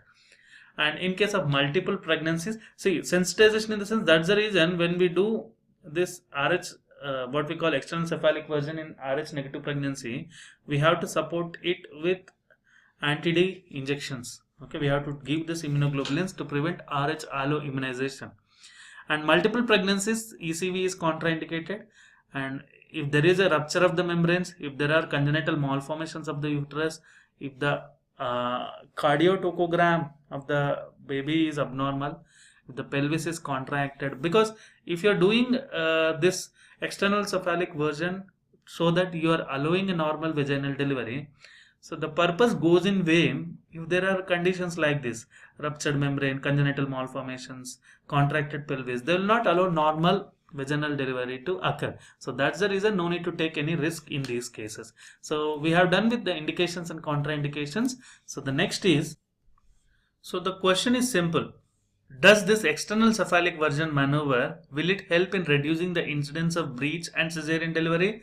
Yes, because the statement itself which I have just mentioned, by doing this, by doing external cephalic version, there is a reduction in incidence of breech and cesarean delivery. But what about perinatal mortality? Okay, let us look into that. External cephalic version has been shown to significantly reduce the risk associated with both vaginal breech delivery and cesarean section. And patient counseling when we are doing this external cephalic version includes, you have to tell them about the success rate, and you have to tell them that there is a chance of conversion back to breech, and there are some risks which are associated with it. So what are these risks? It can be a placental abruption, uterine rupture, a feto-maternal hemorrhage leading to RH isoimmunization in case of RH negative pregnancy, that is what is alloimmunization, and preterm labor can occur, fetal can compromise, and even death. So the most worrisome report is that there is a chance of maternal death due to amniotic fluid embolism, and fetal deaths, though they are rare, okay, serious complications are typically very low, and even after doing that, the cesarean rate is 0.5% or less. So important statement is, even after successful version, several reports suggest that cesarean delivery rate does not completely, okay, cesarean delivery rate does not completely revert to the baseline for vertex presentation. So though there is reduction, it will not completely come back to the normal. And specifically, dystocia, malpresentation, and non-reassuring fetal heart patterns are common in these fetuses despite successful version. So my statement is simple. Yes, they will reduce the mortality, morbidity, they will reduce the rate, but not to the normal level, and there is also a reduction in perinatal mortality by external cephalic version. So when I say perinatal mortality, what are the main causes of perinatal mortality in breech presentation? So the main cause is intracranial hemorrhage, birth asphyxia, cord prolapse, cord compression, and birth injuries. So all this can be reduced by doing external cephalic version, by converting into a normal vaginal delivery. Okay, so, and by doing external cephalic version, the fetal mortality rate is very low. It is less than 1%. So now we are slowly entering into the management part. So what are the management protocols available for a breech presentation? First thing, when you see a case of breech presentation, so when you see a case of breech presentation, you have to try to convert it into a normal vertex presentation by external cephalic version.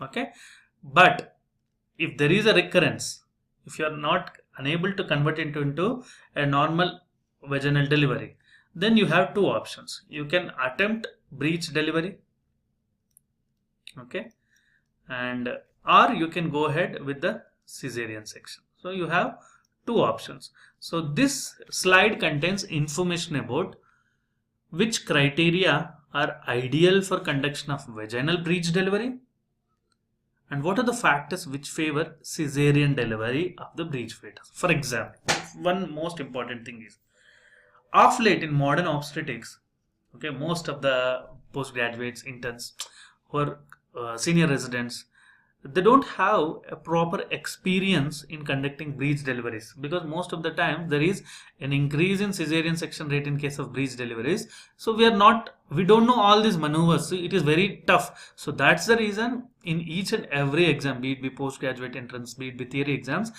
so the examiner is fond of asking about the maneuvers which are done in breech presentation, because they are getting extincted. We're not doing breech deliveries, we're more in the favor of cesarean section. But if the following criteria are fulfilled, it is always wise to go ahead and do breech delivery. But first and foremost important factor is there should be some experience in doing this. So this lack of operator experience is pushing all of the obstetricians to like there is a favor of cesarean delivery of the breech fetus. But what are the factors which help in vaginal breech delivery? One is operator experience, and second thing is if the fetal head is flexed, if the pelvis is adequate, if the baby is not overweight, that means the weight is in between 0.5 kg to 3.5 kg. There is no associated medical or obstetric complication, and if there is an availability or a facility for emergency cesarean section. So we call this as a trial of breech. Okay, so when you're trialing a breech delivery, it is always important to have facilities for emergency cesarean section, and very importantly the state of the fetus is important. If there is a reassuring fetal heart rate pattern, if the fetus is not compromised, and the hospital is equipped with facilities for continuous labor monitoring, so when all these criteria are satisfied, then only it is wise to go ahead and do breech delivery. But what are the factors which favor cesarean delivery in these cases? One very important thing is lack of experience of the operator, and also if the patient is requesting for a cesarean delivery, which is always a major indication of cesarean sections, and if the large fetus is noted, okay, but preterm fetus, if it is a preterm fetus, and if you see IUGR, intrauterine growth restriction, and if there is a fetal anomaly incompatibly with vaginal delivery, or if there is any prior perinatal death or neonatal birth trauma, so then this becomes a high risk pregnancy wherein you cannot try breech delivery. Or if the presentation is either incomplete or footling breech presentation, so in these cases better to do the frank breech is good, okay, flexed breech is good, but these footling and knee presentations you cannot do this delivery. And also hyperextended head is a contraindication for normal breech delivery. And if you see, yes, usual indications are also indications for cesarean delivery of the breech fetus, so you can write all the indications of cesarean section, but to be more precise, if there is a previous cesarean delivery, or if there is a dystocia or cephalopelvic disproportion, in all these scenarios better to do a cesarean delivery. So this slide is very important, and it lets you decide whether to do a normal breech vaginal delivery or a cesarean delivery of the breech fetus. So when I say why it is not easy to do a breech delivery, because while we are doing the delivery, at the time of head, the delivery of head, we have to do some maneuvers. At the time of delivery of the legs, if the legs are extended, we have to do a maneuver. If the arms are extended, we have to do a maneuver. Okay, if the presentation is, if the baby's presentation is a bit posterior, then we have to do a Prague maneuver. First, let's start with delivery of the head. At the time of, so for example, yes, the legs have come out, the baby's thoracic cavity has come out, and you can see the head inside the uterine cavity. Okay, so this head, we call it as an after coming head.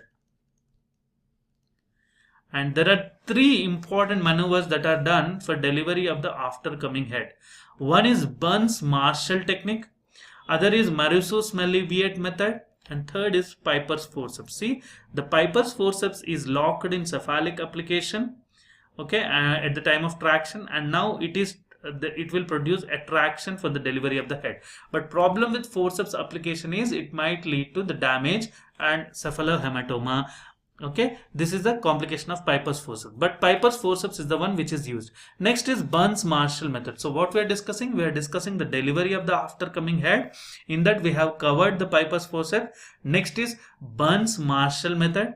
In Burns-Marshall method, the maneuver will start whenever you see occiput under the pubic symphysis. So this is the occiput and this is the pubic symphysis. So when you see occiput under the pubic symphysis, a steady traction is given on the feet by holding the feet, and now the baby is swung in an arc. Okay, the baby is swung in an arc onto the mother's abdomen. Okay, at the same time, a simultaneous suprapubic pressure is applied. Okay, so this is Burns-Marshall method, wherein the baby is swinging like an arc onto the mother's abdomen by holding the feet. Next is Marusso-Smellie-Viet maneuver. So what do we do in this maneuver? We need two people for this. Okay, one person will be applying a suprapubic pressure to maintain flexion of the head, and the obstetrician who is performing this maneuver will be doing some steps. So let's discuss it in a stepwise manner. So if the back, when do we do this? If the back is oriented anteriorly, okay, in case of anterior orientation, so what do we do? The baby is allowed to rest on the left supinated forearm of the obstetrician. So this is the left supinated forearm, and the baby is allowed to rest on it, and you can see the limbs are hanging on either side of the left hand of the obstetrician, and the left index and middle fingers, they are placed on the malar bones, whereas the right index and ring fingers are placed on the respective shoulders, okay, and middle finger is placed on the occipital or suboccipital region. And now to maintain or achieve flexion, traction is given in a downward and backward direction, and at the same time, as I already told you, simultaneous suprapubic pressure is maintained by the assistant till you can see the nape of the neck. Thereafter, the baby is pulled in upward and forward direction so that the face is born, and by depressing the trunk, slowly if you depress the trunk, the head will be born. So this is Maurice's Melliviet maneuver. So next is Pinard's maneuver or Pinard maneuver. So when do we do? So we do this whenever there is hyper extended legs. Okay, if the legs are not in the vicinity. In case of hyper extended legs, we do it. So what do we do in this? In this, the palmar surface of the obstetrician, okay, the palmar surface of the obstetrician is introduced facing the ventral surface of the fetus, and with the help of the middle and, as you can see, the index fingers, the force should be applied into the popliteal fossa. So whenever the force is applied, this leads to flexion of the knees. Okay, and now the fruit is brought down by grasping it at the ankle by the internal fingers, and in the same way it is pulled out. Similarly, the other leg also the same maneuver repeats. Apply some pressure in the popliteal fossa, allow it to flex, and now catch hold of the ankle, pull it out. So this is Pinard's maneuver. Next is Lovesat's maneuver. So you can see in the image the arms are extended. Okay, because of the extension of the arms, it is tough to deliver them. So the Lovesat's maneuver is widely practiced method for bringing down an arm, okay, in the extended arms in breech delivery. And this procedure, it helps in automatic correction of any upward displacement of arms. So what do we do? In this, the baby's trunk is made to rotate with downward traction. See, we are applying some downward traction and we are rotating the trunk of the baby. So we will be holding the baby at the iliac crest so that the posterior shoulder first comes. So this is the posterior shoulder, and the posterior shoulder first comes below the symphysis pubis. And now the arm is delivered by flexing the shoulder, followed by hooking it at the elbow and flexing it, followed by bringing down the forearm like a handshake. Similarly, the same procedure is repeated by reverse rotation of 180 degrees, and now the anterior shoulder comes below the pubic symphysis. So the last maneuver which needs a special mention is modified Prague maneuver. You might have observed in Bern-Marshall technique and Maurice-Mellivet technique, what we have done in those people, the back is anterior, okay, but here the front part, the back is now posterior, so we call this as chin to pubis. As you can see, this is rare, but it is a possibility. The chin is near the pubic, but in those cases the occiput is near the pubis, and this chin to pubis is delivered with the help of Prague maneuver. So here the back is posterior. Now we are rotating the back. So rotation of the back to the anterior is modified Prague maneuver. And what we do here, first two fingers of one hand will be grasping the shoulders, and other hand draws the feet up over the maternal abdomen. This looks almost similar to the Burns-Marshall technique with a little modification. In Burns-Marshall, the back is anterior. Here the back is posterior. So Let's look at the repeats from this abnormal lie. So you know what is an abnormal lie, and you know the various causes of transverse lie, and you know how to manage a transverse lie. What are the common causes of breech presentation, and what are the contraindications to external cephalic version? Yes, and the latest question is, what are the maternal risks associated with breech presentation? So we are discussing about the morbidity and mortality associated to mother. So next time they can ask about the fetus. And does external cephalic version reduce the incidence of breech and cesarean delivery and perinatal mortality? Yes. So you can support that. And why is the external cephalic version recommended at 37 weeks and not before? Because I told you two reasons. One is chances of recurrence. Second one is if there is a sudden onset of labor. Okay, if you're doing it very late, you can viability of the fetus is reached. And what is Lausset's maneuver? Lausset's maneuver is done for extended arms, and you know the procedure and the diagram. So what are the indications of LSCS, that is lower segment cesarean section? How will you suspect the impending scar rupture? Because of late there is an increase in cesarean sections done. So any pregnancy following a previous cesarean section, when we are attempting a vaginal delivery, okay, so in that case it is always important to know the signs by which you can detect or you can suspect the development of scar rupture. So they are asking about what are the signs and what are the advantages of this lower segment cesarean section over the classical cesarean section. And next question is, what is trial of labor? So trial of labor can be done for vaginal birth after cesarean section. We call it as VBAC. The trial of labor is also tried in case of mild to moderate cephalopelvic disproportion or dystocia. You can try it, though the pelvis and the head of the fetus are not allowing for a proper vaginal delivery.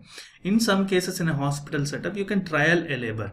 So they're asking about what is trial of labor, and also how would you manage a trial of labor in patient who has had a cesarean section previously. The same thing they're asking about, the vaginal birth after cesarean section. So these are the important things in cesarean section. These are the repeats which were asked in 2011 and 2015. So what are the topics that we are going to discuss in this video? First thing is, what are the indications of cesarean section? But before that, let me give you, there are some possible reasons for an increase in cesarean section rate. So what are those possible reasons? So this reference is from Williams Obstetrics latest edition, and what we are trying to cover here is the 11 possible reasons for the increase in cesarean section rate in the current obstetric practice. And indications, we'll be discussing them under maternal, materno-fetal and fetal indications. And when I say indications per se, all those are lower segment cesarean section, which is commonly done. You also need to understand specific indications for classical or an old method of cesarean section. And also there is a special entity called peripartum hysterectomy. So as we are discussing the topic of indication, let's also show some insights into this part of hysterectomy, that is peripartum hysterectomy, and what are its indications. And the next thing is the choice of incision. When I say there are vertical and transverse incisions, and when I say there is a lower segment transverse and classical incisions, you need to understand the advantages and disadvantages associated with these two types of surgeries. And our session will be followed by understanding the complications of the cesarean section, and at last the trial of labor. What is trial of labor, and when to decide? Okay, what are the parameters or the factors which will allow you to do a trial of labor? And how will you manage VBAC, that is the vaginal birth after cesarean section? So let us begin with understanding what are the reasons for continued increase in cesarean section rates. As we all know, of late in the modern era, women are having fewer children. Fewer children in the sense, most of them are nulliparous women. So when I say they are nulliparous women, the nulliparous pregnancy is a high risk pregnancy because it is for the first time. So there is an increased risk of cesarean delivery in these cases because of the greater percentage of births among these nulliparous. And next is, as we all know, the average maternal age is rising, and more older women, especially nulliparous as discussed, are entering into this pregnancy, so they have an increased risk of cesarean delivery. And third thing, because of the developments which are happening, there is increased use of this electronic fetal monitoring, and this technique, it allows you to detect even mild changes in the fetal heart rate. Okay, so that's the reason this increased sensitivity, you are detecting more and more cases of fetal distress. And when there is a fetal distress, which is most common indication, one of the most common indication for cesarean delivery, so that's the reason cesarean delivery is performed for these fetal distress cases. Okay, and in what is happening is, though there is no fetal distress, even in non-reassuring fetal heart rate pattern also, okay, so the obstetricians are lowering the threshold for cesarean delivery just to be on the safer side. They are continuing with the cesarean section. And the fourth possible reason is, and previously they used to do a trial of labor for breech presentation, and there was an expertise previously because of cases which were done through breech delivery. We all know there are so many maneuvers for breech delivery: Lawset maneuver, Marshall Burns technique. Okay, so you need expertise to do all these maneuvers. So because of the lack of expertise and experience, and also uh, there is no one to explain how to do a breech delivery, so that's the reason more and more cases of breech are now delivered by cesarean. And we all know the forceps delivery and vacuum extraction, they are associated with complications. So the frequency of this forceps application and vacuum extraction has decreased, so the usage has been come down. So that's the reason there is a chance of there is an increase in rise of cesarean sections. And what is the sixth possible reason for increase in cesarean rates? The rates of the labor induction that continue to rise. So induction of labor, because of what we call inadequate pains. Okay, inadequate pains, or the onset of pains might be delayed. Okay, so that's the reason we are using more and more labor inducing agents. So but whenever we induce labor among nulliparous mainly, the cesarean delivery rate increases. So there is a risk of cesarean section in induction of labor.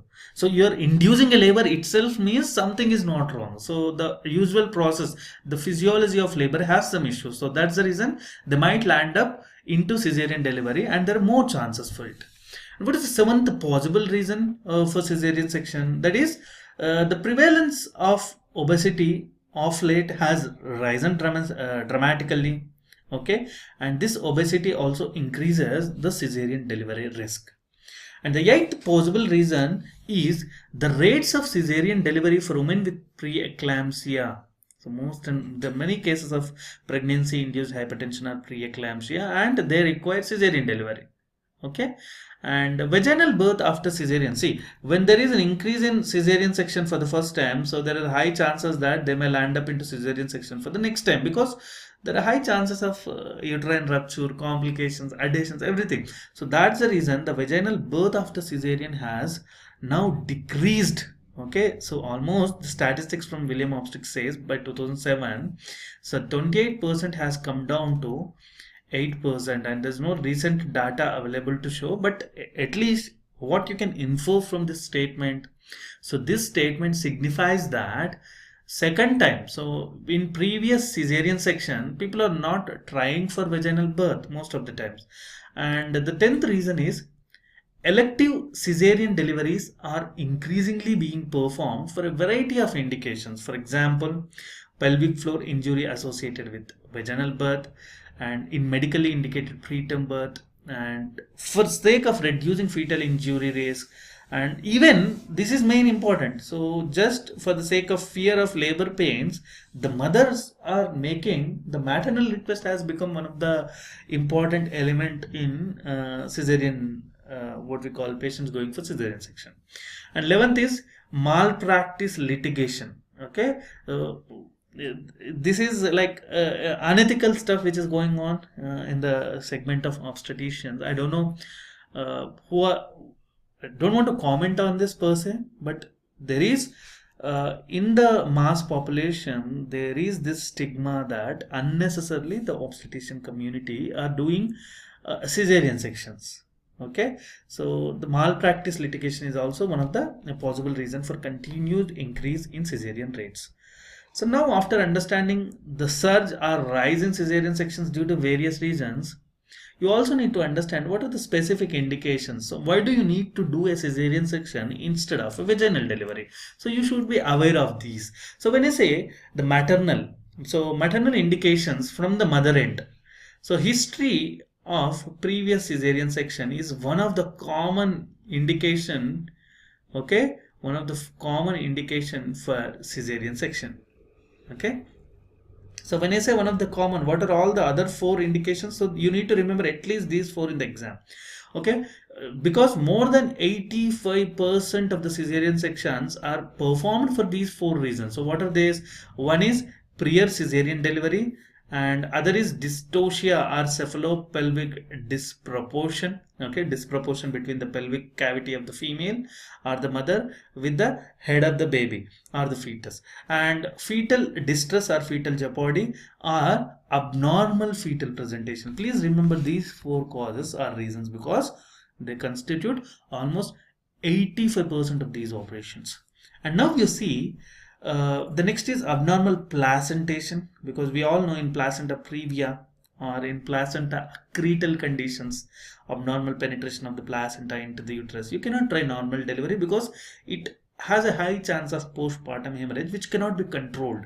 So that is also one of the indications for cesarean section. And as I said, when we are discussing possible reasons, maternal request is one of the increasingly common indication for cesarean section. And any prior classical hysterotomy or classical hysterotomy means we do Monroe care operation wherein we will be doing a lower segment section of the uterus, but instead of that, if there is any issue with the uterus or uterine mass, sometimes we might do a classical hysterotomy which has high chances of rupture of the uterus at a later date. So in that scenario, that is any prior classical hysterotomy case requires cesarean section.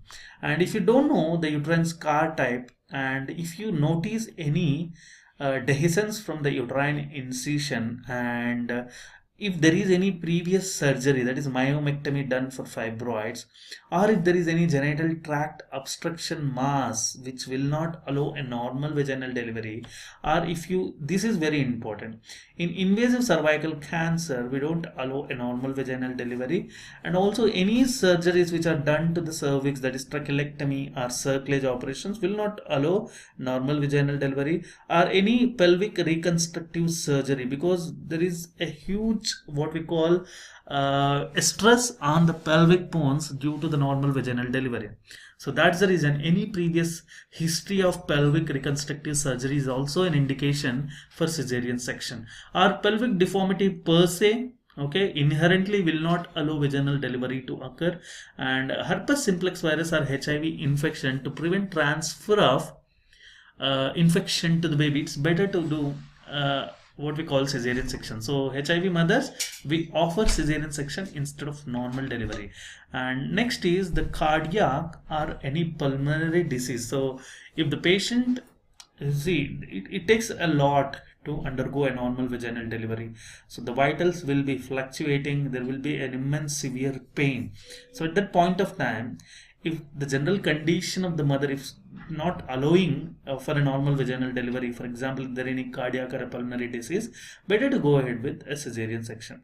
Or any cerebral aneurysms or AV malformations, they might rupture because of the intense pains, so and stress. So it is avoided in these cases. And like if there is, for example, there is a woman who is undergoing a vaginal delivery, but inherently after the surgery, if you are planning to remove the uterus because the uterus might be having fibroid, okay, or after the, along with the what we call delivery, if there is an incidental finding in the abdominal, is there any tumor, ovarian tumor, you are planning to remove it per se.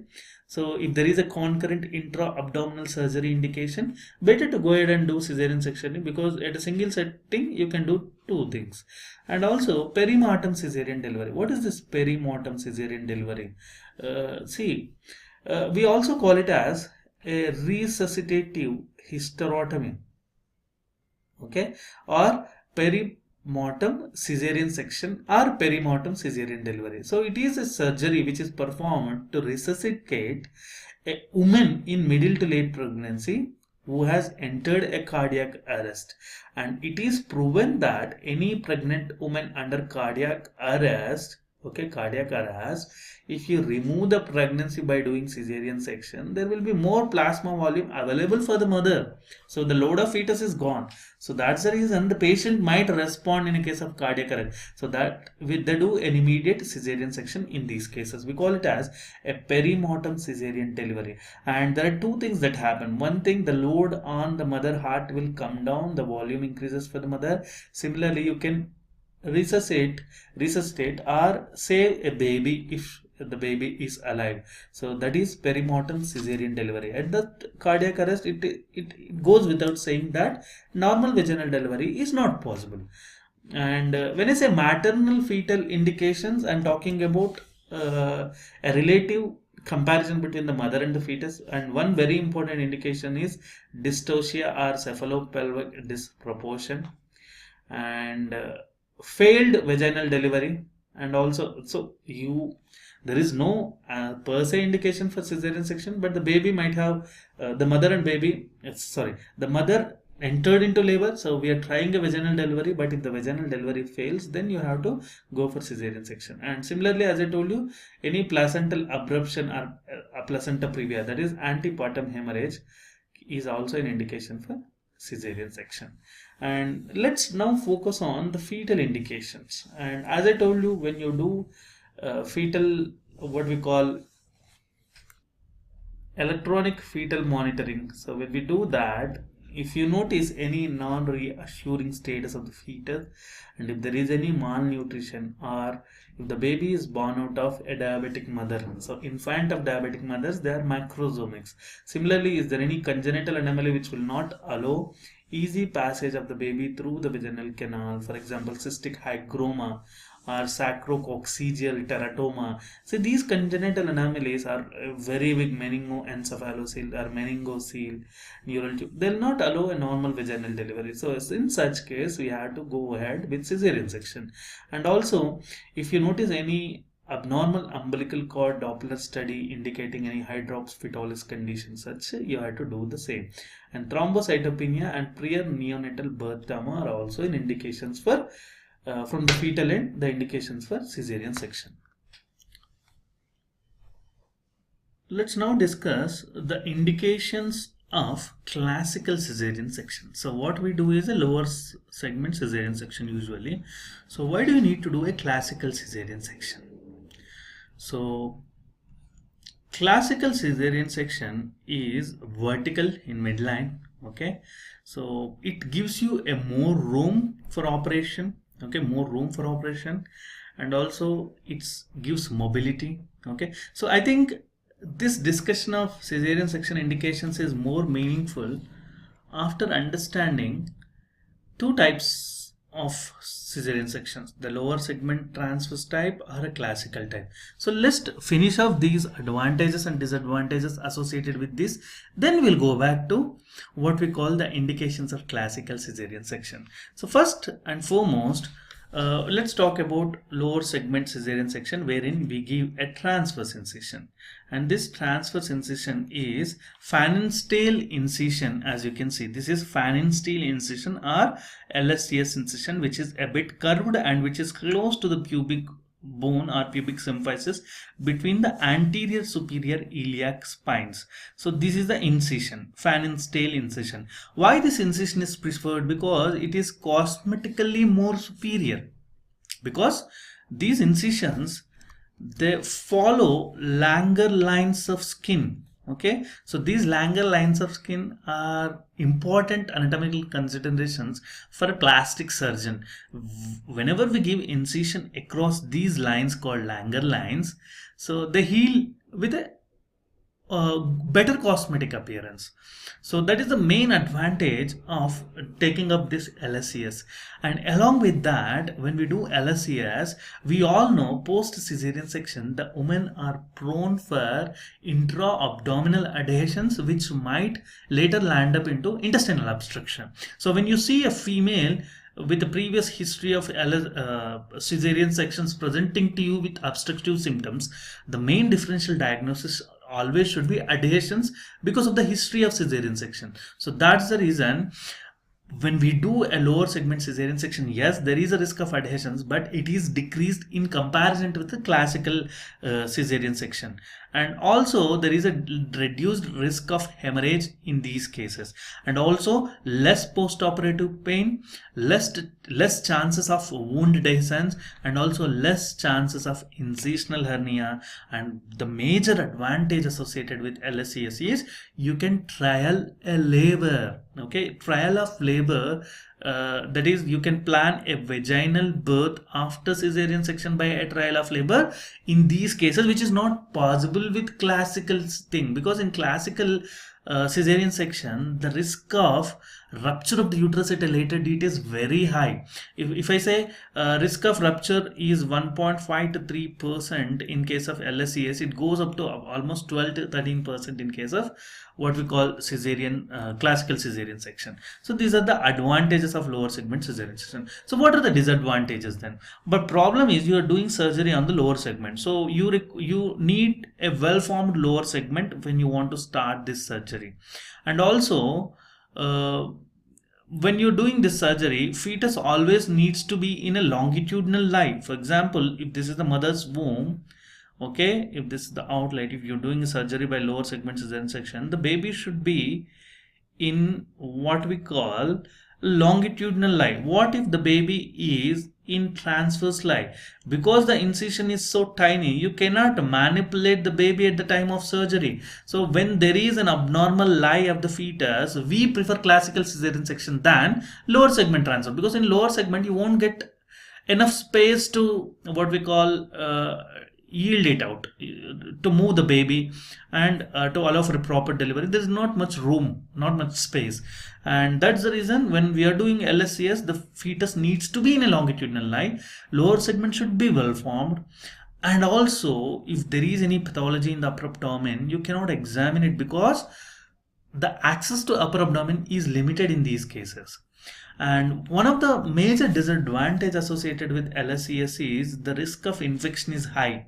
Why? Because when we're doing this surgery, we create some layers, okay, by incising internal and also external oblique aponeurosis by transverse incisions, and this allows accumulation of the purulent fluid in these layers, which later on leads to high risk of infection. Similarly, there are chances of bleeding, chances of wound hematoma, and very importantly, there is neurological disruption, because when we are giving Fanon stain incision in the abdominal region near to the pubis, we have important neurovascular structures like ilioinguinal nerve, iliohypogastric nerves, and also epigastric vessels, both superficial and also inferior epigastric vessels are in the vicinity of this Fanon stain incision. So that's the reason the risk of neurological disruption is high with lower segment cesarean section.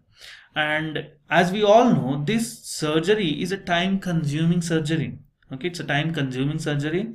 And when we want to repeat the surgery, because of the scar formation, it is not easy to do second LSCS, and that for removal of the scar and all manipulation of the scar takes time.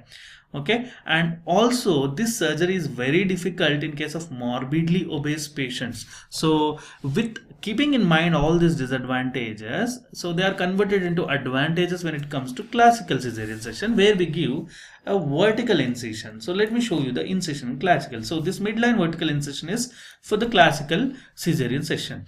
So the advantage here is, yes, there is a minimal blood loss associated with this, and also what we call, you can access the upper abdominal contents, and you have so much space, so we call it as a generous operating room. You have more room or space to operate and manipulate, so that's the reason you can even try it in an abnormal lie or a transverse lie of the baby.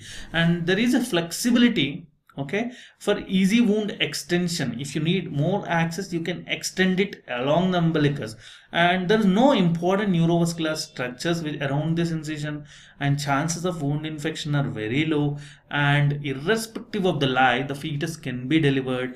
And very important advantages is shorter incision to delivery, because this incision to delivery time is longer when it comes to lower segment cesarean section. And yes, it is preferred in morbidly obese patients, one of the biggest advantage of classical cesarean section. And what are the disadvantages then? High risk of rupture in subsequent pregnancies when it comes to classical cesarean section, and high chances of formation of adhesions because of the more we call, it's more close to the abdomen than what we do in LSCS. LSCS is more close to pubis, where there are less chances of formation of adhesions, and as it does not follow the Langer lines of skin, it results in poorer cosmetic results and high chances of wound adhesions, and also very importantly, incisional hernia chances are very high, and pain is also high. So these are the disadvantages of cesarean section. So what we have discussed, now you have a great idea about what is a vertical incision and what is a transverse incision. Transverse, more commonly what we do is a fan and steel incision, but of late now we have a modification called Joel-Cohen incision, which is more straight, and there is less incision and more manipulation when it comes to Joel-Cohen. Maillard is not used now, and also midline vertical is for classical cesarean section. So now with this background knowledge, let me give you the indications for classical cesarean section. So we all know that there are some advantages with classical cesarean section. So whenever there is dense adhesions, you can do it. Whenever there is a lower uterine segment pathology like leiomyoma, where vaginal delivery is not allowed, or lower segment cesarean section is not allowed, you can do it. And if there is cervical cancer which is low, you can incise it very high, so that to limit the chances of metastasis. And massive maternal obesity. Okay, when there is a massive obesity, you cannot access the lower uterine segment because of the obese stomach. So in that case, this classical cesarean section is more useful. And very importantly, see this, because the same thing will come when we discuss about what we call the antepartum hemorrhage or placenta previa. In placenta previa, in case of what we call anterior implantation, okay, and if there is any placenta accreta, abnormal placentation, or called placenta accreta, in those cases you have to resort to classical cesarean section so that you can reach them easily. And as I told you, the malpresentations or transverse lie of large fetus is better delivered with classical cesarean section, and also a fetus presenting with transverse lie which is back down, okay, and a transverse lie with large fetus, or small fetus with breech, okay, or multiple fetuses. These are all the indications for a classical cesarean section. So as we are discussing indications, we have already covered the indications for LSCS and special indications for classical cesarean section. And let me also discuss about the peripartum hysterectomy indications. Okay, if there is any emergency complication, for example, after delivery, if there is a postpartum hemorrhage, and if the drug management or medical management is not allowing you to control the life-threatening hemorrhage, that we call it as an intractable hemorrhage, we immediately do a hysterectomy as a life-saving surgery. So this kind of surgeries which are done around the peripartum period, we call it as a peripartum hysterectomy. Okay, so if you do it at the time of cesarean delivery itself, we call it a cesarean hysterectomy. But if you do it just a short time after delivery, it is called postpartum hysterectomy. So the whole together is known as peripartum hysterectomy, avectum. What are the indications for doing a peripartum hysterectomy? One is very important: uterine atony leading to PPH.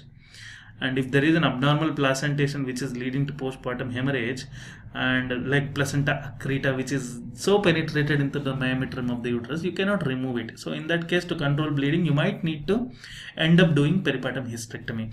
And uncontrolled bleeding, accreta syndrome, the same thing what we discussed. And uterine extension and rupture of the uterus sometimes requires removal. And any cervical laceration which you cannot control or you do by doing local surgery. And postpartum, any uterine infection, uncontrolled infection. And if there is any big fibroid, you want to remove it per se during the time of cesarean delivery itself, you can do it.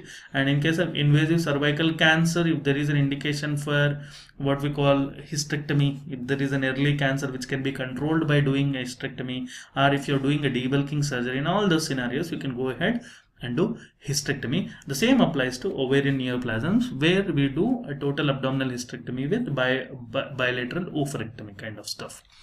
And these are the peripartum hysterectomy indications. So now let's focus on what are the complications associated with cesarean section. So what complications do you see? Yes, hemorrhage. Mother might develop thromboembolic events because of the bedridden state. And the surgery might injure the bowel and bladder, so we call it as a surgical injury. And as I told you, there are high chances of infections, though at the maybe at the local site, or it can also spread to endometrium, pelvis, lungs, and UTI. And the uterus might not regress, so this impaired uterine regression leads to postpartum hemorrhages. And yes, doing this cesarean section this time might have implications in the next pregnancy. So there is a high risk of complications in subsequent pregnancies. The scar might lead to abnormal placental attachment. Later, there are high chances of uterine rupture. Okay, and when it comes to fetus, the cesarean section complications in fetus are fetus born out of a cesarean section, they have high chances of developing transient tachypnea of the newborn, and also what we call meconium aspiration syndrome, and also respiratory distress syndrome. All this can be seen in case of fetus born out of cesarean section. So now we have next topic is trial of labor. So we'll be looking into like when to take a decision, when to try out a labor instead of a cesarean section, and how will you manage vaginal birth after cesarean section.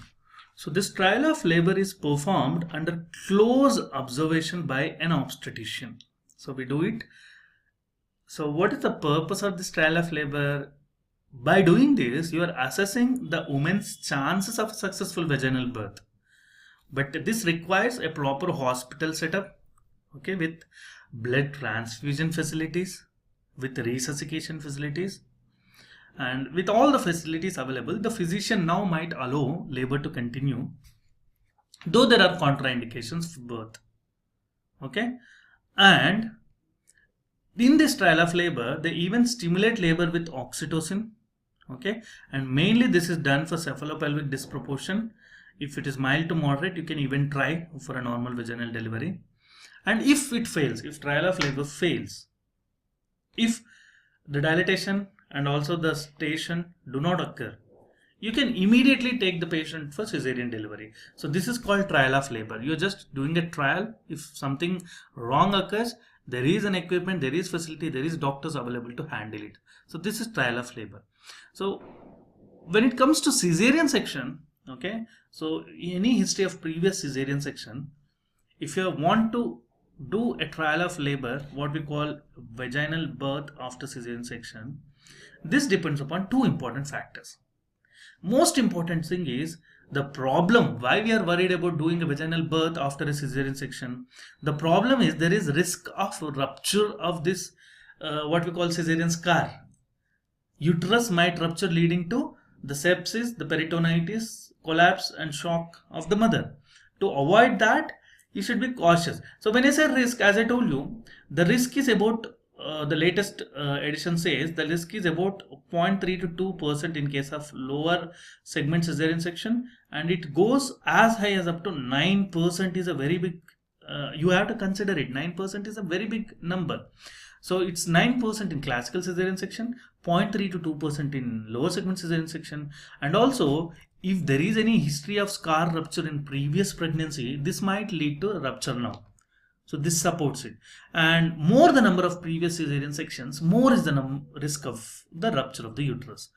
And also, if there is a short interval between any previous cesarean and conception, this will not allow proper healing of the uterus and the risk of rupture is high. And at the time of pregnancy, when you're inducing it, when you're using oxytocin and prostaglandins also, it increases the risk of rupture.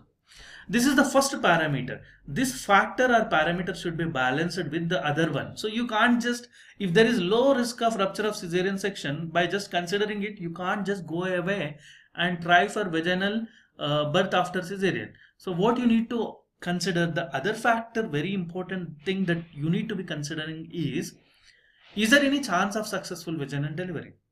For example, what was the reason for cesarean section previously? Let's say if it is PIH, pregnancy induced hypertension, there are less chances of coming again, right? Similarly, it was because of the non-reassuring fetal heart rate, so that might not repeat now. It might be because of the mother's request, so you can plan for. So these kind of non-recurring indications, if there is anything, there is high chances of success rate. If it is a recurring indication, for example, there is a genital tract abnormality, there is a very big fibroid, okay, and these kind of recurring indications, okay, they might repeat again. So in that scenario, you can't plan for vaginal birth after cesarean. And any history of previous vaginal delivery will give you some confidence to go ahead and do the vaginal delivery. And also, if the pelvis is adequate, any cephalopelvic disproportion with previous cesarean section, better to avoid it, because the risk of rupture rises. And when I say vaginal birth after cesarean section, the same thing, if you can balance these two factors, that is, so if there is a balance between the two factors, that is low risk of rupture and high chances of vaginal delivery, when you match that, then you take an informed consent from the mother and make sure that you are going to try this labor in a hospital which is equipped with proper operating facilities and also blood transfusion facilities. And we need to give sedatives in the first stage of labor to decrease apprehension in the mother and also to lower the anxiety. And yes, when you're trying this labor, it is very important to keep a check on the fetal heart rate for every 15 minutes and maternal pulse for every 30 minutes. And when you are employing an oxytocin drip for this, what we call trial of labor, we all know oxytocin usage and prostaglandin usage might increase the risk of rupture of the uterus. So that's the reason when we are trying this oxytocin drip to augment contractions, we need to be more careful. We need to be constantly monitoring the patient. And when you are trying this labor, watch out for the signs of impending scar rupture. So there are always some signals or signs which indicates prior to the scar rupture that there going to be a scar rupture. So what are these factors and what are these signs? One is we are monitoring fetal heart rate if there is any irregularity, and similarly you are monitoring the maternal pulse if there is any maternal tachycardia. These two are important. And also pain and tenderness over the previous segment, that is, it is in the upper segment in classical, or it is in the lower segment or hypogastrium in case of lower segment cesarean section. And similarly, if there is any vaginal bleeding or blood stained urine, they are all indications of impending scar rupture. And if you see any of these signs, the labor should be terminated there and then itself, and the mother should proceed for cesarean delivery. But if the labor is progressing satisfactorily, if there are no signs of impending scar rupture, once the head comes out of the peritoneum, you have to cut short the second stage of labor by applying an outlet forceps. And also you have to careful in the third stage of labor. If there is any delay in separation of the placenta, you have to explore the uterus to prevent PPH. So these are the management principles when it comes to vaginal birth after cesarean section.